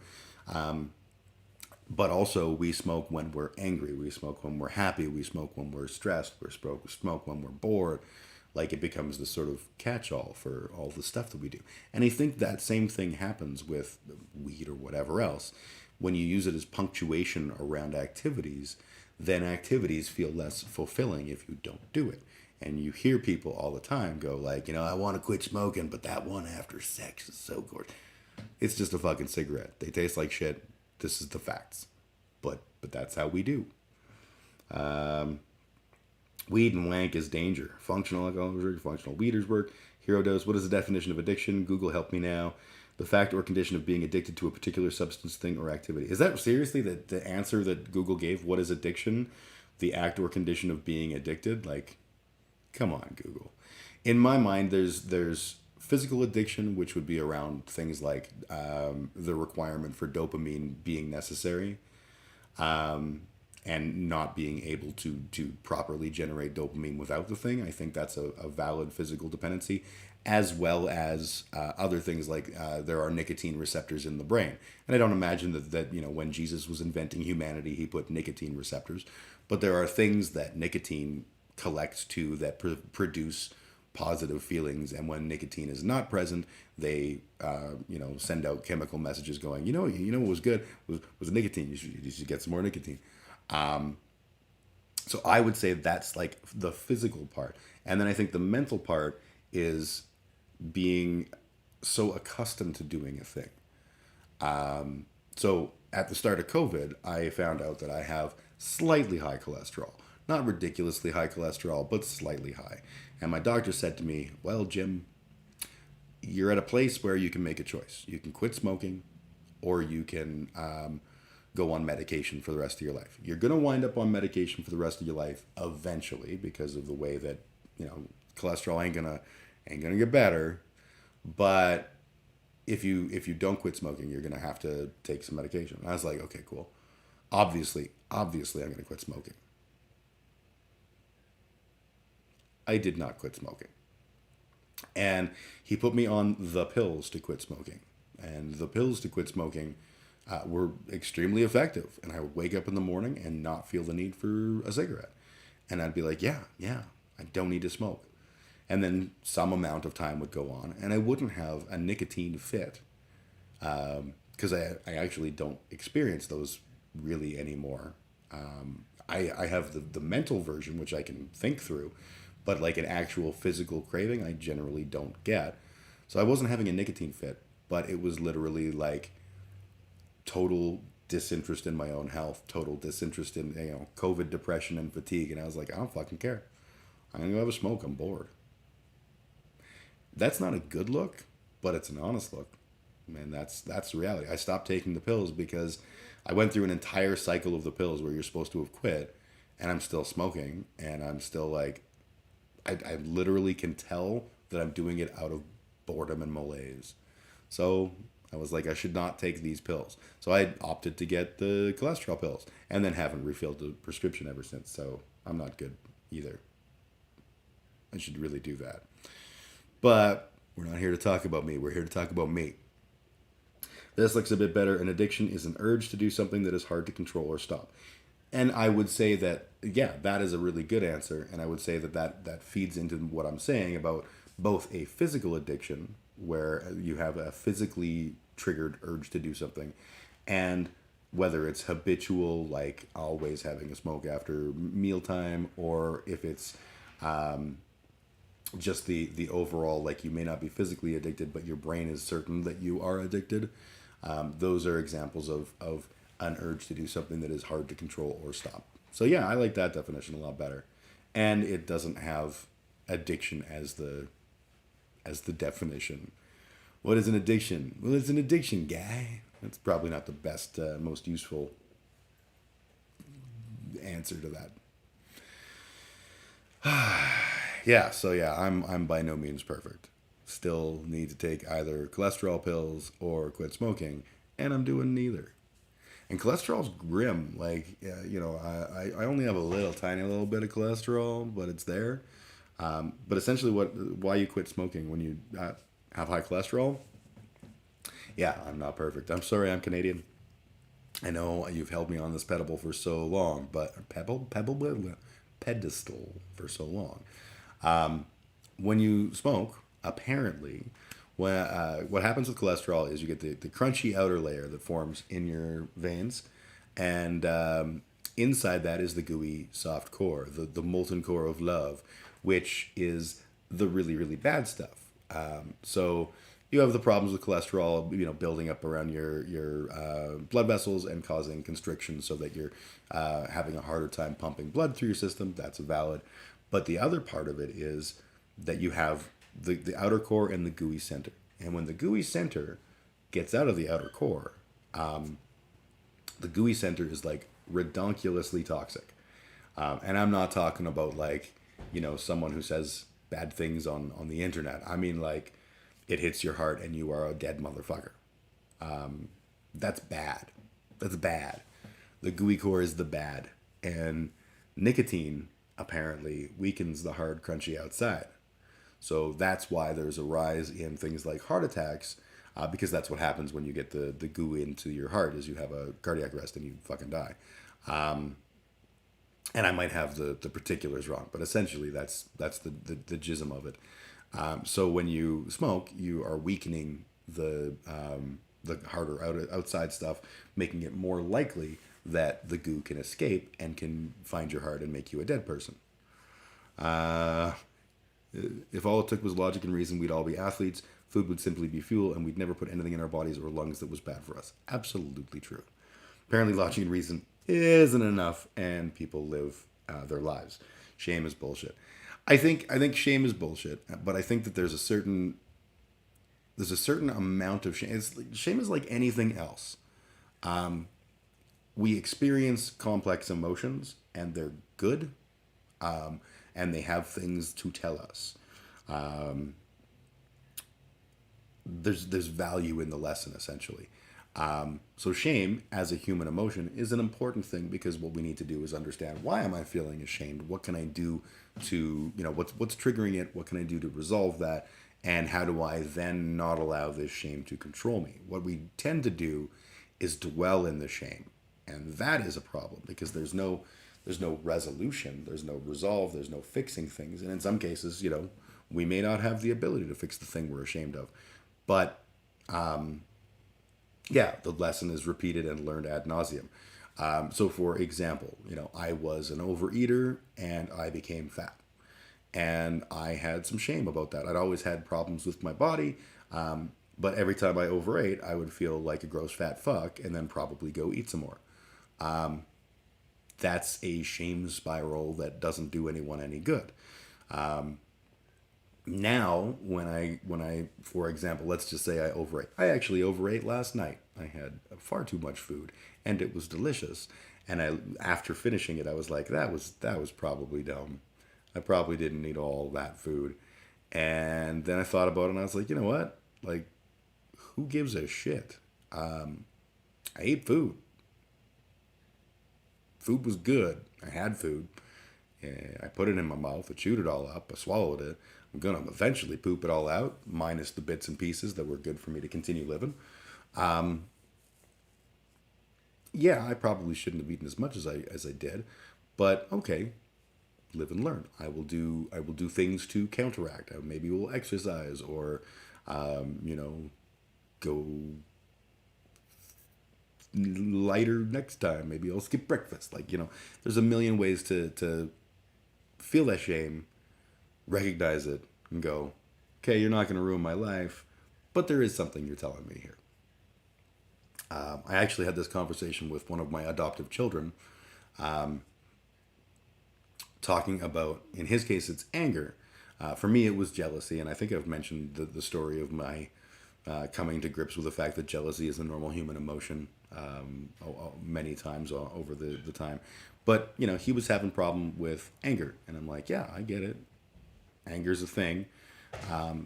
You can allow anger to control you, or you can literally, to paint the picture a little bit, he's got a relationship with another person, not a romantic relationship, just a relationship.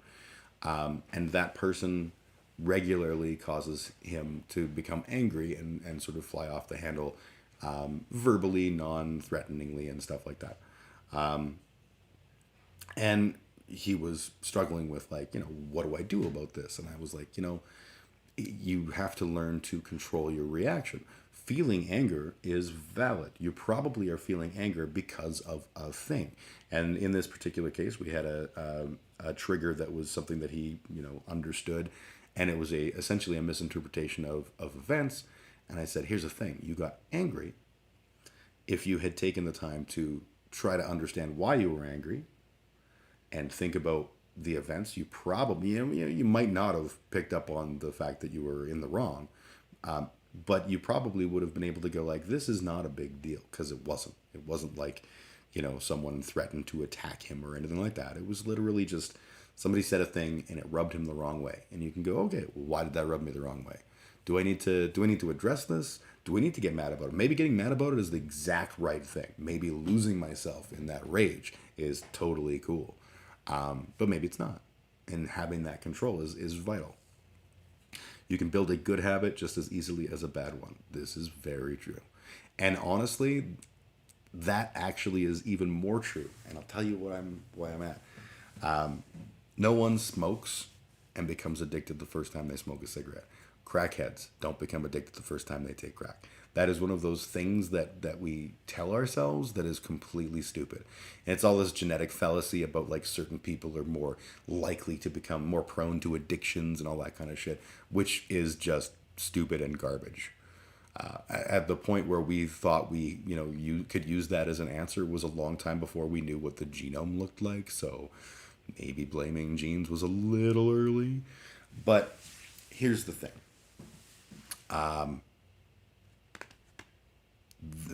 Where was I going with that? Building a good... Yeah, so when I started smoking, the first time I had a cigarette, I was a wee little kid.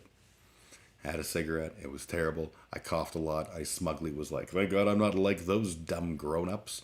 And then promptly didn't smoke again. And then when I was 16, the day of my 16th birthday, I had planned on going out with a bunch of friends, and they all canceled on me, except my best friend, Troy. We went to the Borgor King, and we were hanging out and being cool, and there were two girls that we knew that were sort of flirting with us, and we were like, this is kind of cool. And then they stopped flirting with us, and they left with other guys, and we were like, well, that sucks. And we, like, wordlessly, we left. We went quietly back towards my house, went right past my house to the 7-Eleven, bought a 15-pack of Export A Green Death, went to the park across the street from my parents' house, and smoked that motherfucker down to nothing. Then we went back to 7-Eleven, bought another 15-pack, smoked a bunch of them, and then we made the vow. And the vow was we would only ever smoke together. And only when we needed it. Now, we didn't need it. We never needed it. It was literally an act of, I'm angry about the fact that this evening didn't go the way I wanted it to go, and I'm just going to do something stupid because fuck the world. And that did not make me addicted. I smoked like a full pack of cigarettes in like no time. That was not enough to make me addicted to smoking.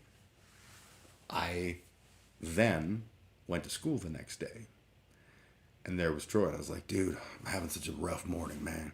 Gotta steal a smoke off you. And he's like, oh, I gotta run over and buy more. And I was like, what do you mean? Like, there was like 6 left when you left. What the fuck? And he's like, yeah, I smoked those. I was having a really hard morning. And I'm like, oh, you fucking pussy. And then we, went and bought another pack and we smoked, and I just kept doing the smoking. You don't become an addict once. You literally have to do it. It's the same as a good habit. If you want to go to the gym, you go to the gym once, you're not like, ooh, now I have a habit of going to the gym. Hell no. Reading a book. Read one page and you're like, that doesn't mean you're hooked and that you're going to read for the rest of your life. Hell no. You got to put the effort in. You got to make that a habit. And that's the cool, so I like that. I like the, you can build a good habit just as easily as a bad one. I think that's very cool. Because we don't think of bad habits. We think of them as things that are done to us rather than decisions we continuously make. Like, I could not have another cigarette in my entire life. That would be a choice I make, and I make the choice to fail at that all the time. I think it's called tilting. Every once in a while people tilt, we tilt, then we have it. I think that's a good way. Yeah, as a rhombus, tilt is an important part of being a rhombus. So yeah, I get that. I think that's a good way of looking at it, is like, tilting towards something, and then it becomes habitual. So you can tilt towards going to the gym, and yeah, it's the core of rhombus. Yes. I feel like every time I talk about rhombus, I should have like a computer read whatever I'm saying in a female British voice. The rhombus male is one who really enjoys all of the good things in life. Rhombuses are smart and won't listen when sigmas or betas or chads tell them what to do. That shit just fucking... I actually hate those videos. I've gotten to a place in my life where I genuinely hate those videos. But I still watch them because they're hilarious. You should introduce a rhombus minute every week. You know what? That's a really good idea. I could make like a rhombus minute screen and be like, okay, let's have a rhombus minute. And yeah, that's a really good idea. This week we're going to rhombus on tilting. Why rhombuses are so good at tilting. If you're watching and have no idea what I'm talking about, we watched a thing a while back about sigma males or alpha males or whatever. One of those terrible, like, the alpha male is one who knows where he's at and has inner strength. Those dipshit videos. And we started joking about how we were rhombus males in the chat. Yeah, I'm a rhombus. I don't fit your simple alpha, beta, sigma. The other day, someone posted something about like your horoscope thing, and it was a meme, And I commented, and I was like, let me tell you, as a Sigma male, I think all of this horoscope shit is bullshit. You define your own life. You don't get defined by some stupid label like Gemini. That's why I'm a Sigma. And I thought it was fucking hilarious. And somebody was like, I don't know if you know this, but you saying you're a Sigma is exactly the same. And I was like, you did not get the joke. Damn it. And then I had to explain the joke. And jokes are never as funny after you explain them, as just happened right now. I really like that idea of rhombus minutes. I'm gonna definitely do that. In fact, I'm just gonna make a note so I don't forget. Let me open up my Notepad++. Rhombus minute. And I can even get a little theme song and be like, and now it's time for our rhombus minute. And then go to me and I'm like, today's rhombus minute is on tilting or something like that. Yes, we are individuals. Absolutely. That's what makes us so individual. Tool of the day, download Obsidian Gem. What is Obsidian? Is it better than Notepad++? Because I fucking love Notepad++. Notepad++. I think Notepad++ is a rad as fuck thing. It rules, and I'll love it. But now you sound like one of the people who were selling iPhones in the iPhone 4 days. I remember going down with my friend Giselle. She wanted to buy. Actually, she had to get a new phone, and she was thinking about buying the iPhone 4, which was just brand new. And she's like, "You want to come with me?" And I was like, "Oh, you don't want me to come with you. I'm gonna be such a negative Nelly." And she's like, "Oh, come on." And I was like, "Okay, I'll tell you what. I'll go with you. And I'll allow you to get an iPhone 4. Not that it's my ability to not allow it, but I'll allow you to get an iPhone 4 if the salesperson can say anything that doesn't include the phrase, 'it's so cool.'" And we go down, and she's like, "Well, I was kind of thinking about getting a new phone." The guy's like, "Oh, have you heard about the iPhone 4? And she was like, yeah, the iPhone 4. I've heard about that." He's like, "It's so cool." She goes, "Yeah, but what does it do?" Like, he's got so many apps that are so cool. Okay, but what do the apps do? Literally anything. There's an app for that. It's so cool. There are so many cool apps. Okay, can you give me is it stable? It's so cool. It's so cool. So that became a thing. So fuck Notepad, damn it. I outed myself. Obsidian.md. It's kind of like Notepad++ and OneNote on steroids. Your BA brain will love it. Okay, you know what? I'm just clicking that link. I will download after the fact. Because I'm always on the lookout for cool stuff. I use OneNote a little bit, but I find it kind of kludgy, so maybe this is even better. Cool. I might have a brand new toy to play with. I had to download. We're making shirts for Bodies of Everest, which obviously will not be released anytime soon. But I came up with a logo. You know what? I'm going to bring it up because it's a fucking good logo. How am I going to do this now? Let's go here. And I will go here. Give me one sec. I'm actually really proud of the way that this worked out. I done good. Date modified. Is this it? Let's see. Yeah, that's it. Okay, let's just make it fit the screen better. That's not how we do that. I guess that's... Okay, well, fuck it. I'll just pop it over one sec. Go to browser view and we'll scroll. So yeah, Bodies of Everest is releasing t-shirts, and I came up with the design, and I really like that, right? It's the Everest, and it's a skull in Everest, which is deep and cool and stuff. And so that's, we're doing these t-shirts. Where was I going with that? Oh yeah, so I did it all in GIMP, which is my graphical image manipulation program that I downloaded, and it's a freeware thing, and it's awesome. And then when I sent it off to the guy, he was like, "Yeah, we need to do it in a vector format." And I literally have no reference there whatsoever. How the fuck do I see all my apps? Inkscape. The guys in my band were like, "Have you tried Inkscape? It allows me to create vector images out of pixelated images," and it worked out. And so now we have a T-shirt that's coming. And because we're not playing shows anytime soon, except for tonight, those shirts will just sit. Maybe I'll sell them online. I don't know. We'll see. Either way, obviously the decision to not play more shows is one that literally happened today. And it's not that we're not playing more shows. I mentioned this earlier. It's that there's some concern within my band regarding COVID transmissibility for very good reasons. And so we're just going to say no to shows until that concern is a little bit more alleviated. And I think that's valid. And if anyone doesn't, I will fight you. Put up your dukes. I think it's time for me to go, since we've had all this talk of addictions and how I'm better than them. I'm going to jump outside for a moment. And when I come back, unless there's additional stuff you guys want to talk about, we can do the weekly humiliations. I have some fine choices for today, including Eye of the Tiger by Survivor, which I will absolutely not be able to sing properly.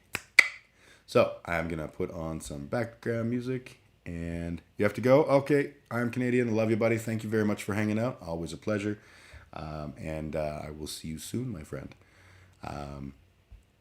Have a good rest of your day, and I will go do a thing, and then I will come back.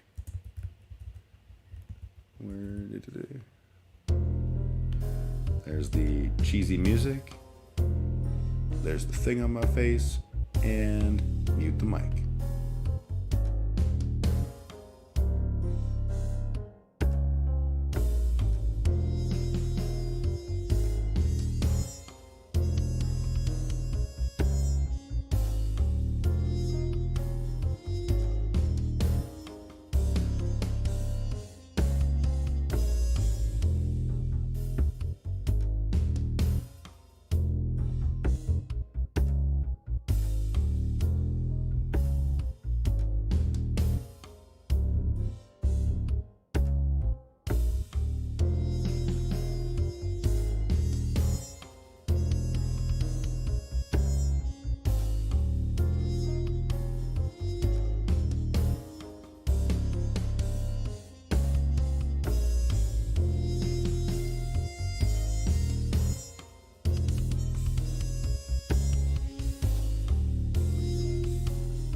turned. I'm gonna kill the music.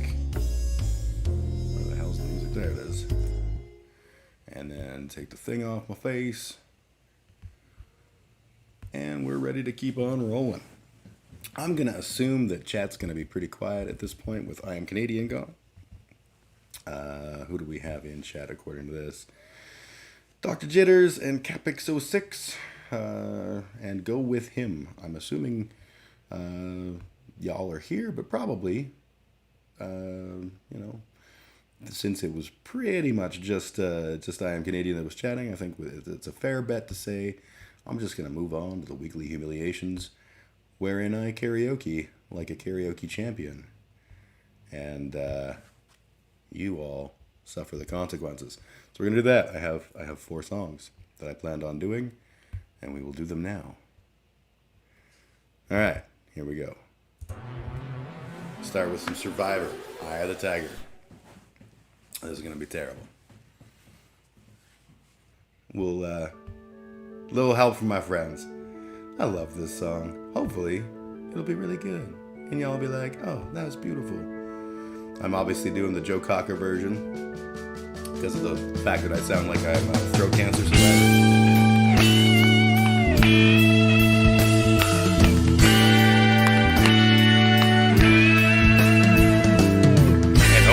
Because I love this song.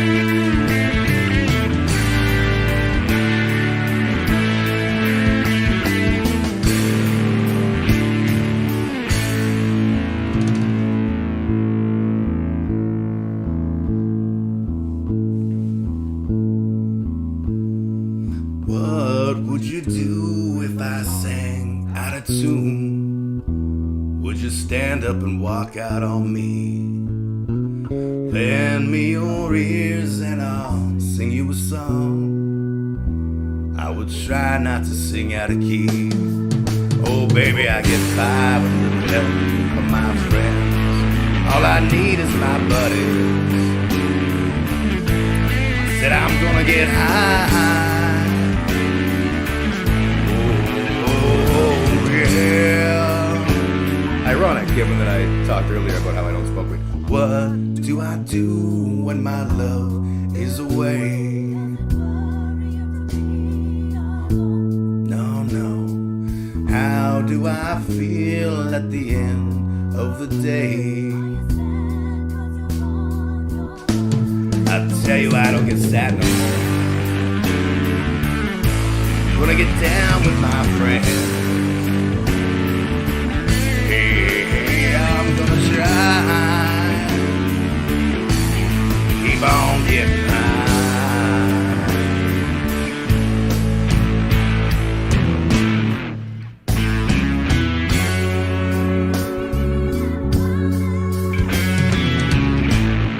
I need someone to love.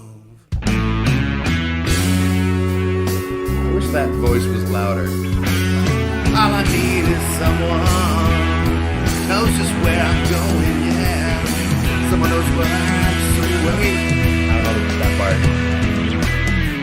Baby, yeah, I'm gonna make it with my friends. Oh, I wanna keep on trying. I'm gonna keep on trying.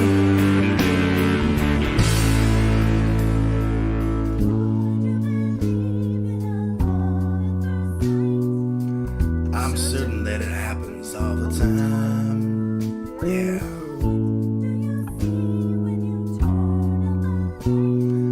I can't tell you, but it sure feels like mine. Don't you know I'm gonna make it out with my friends? Promise myself I get by. Said I'm not gonna try, but not too hard. Oh, I guess I fucked that up. It's a longer song than I remember.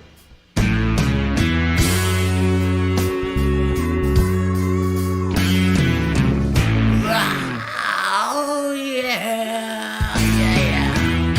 That was terrible. That's terrible.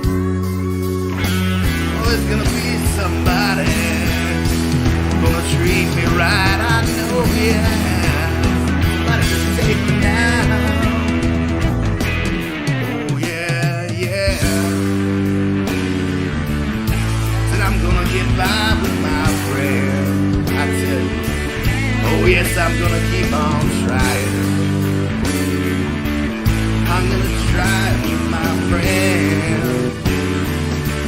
Oh, you never know stopping no more. I'm gonna keep on trying. I'm getting high. I'm gonna make it try. Oh no. Come get with my friend. Oh, I'm gonna get on. 'Cause I'm gonna get on low.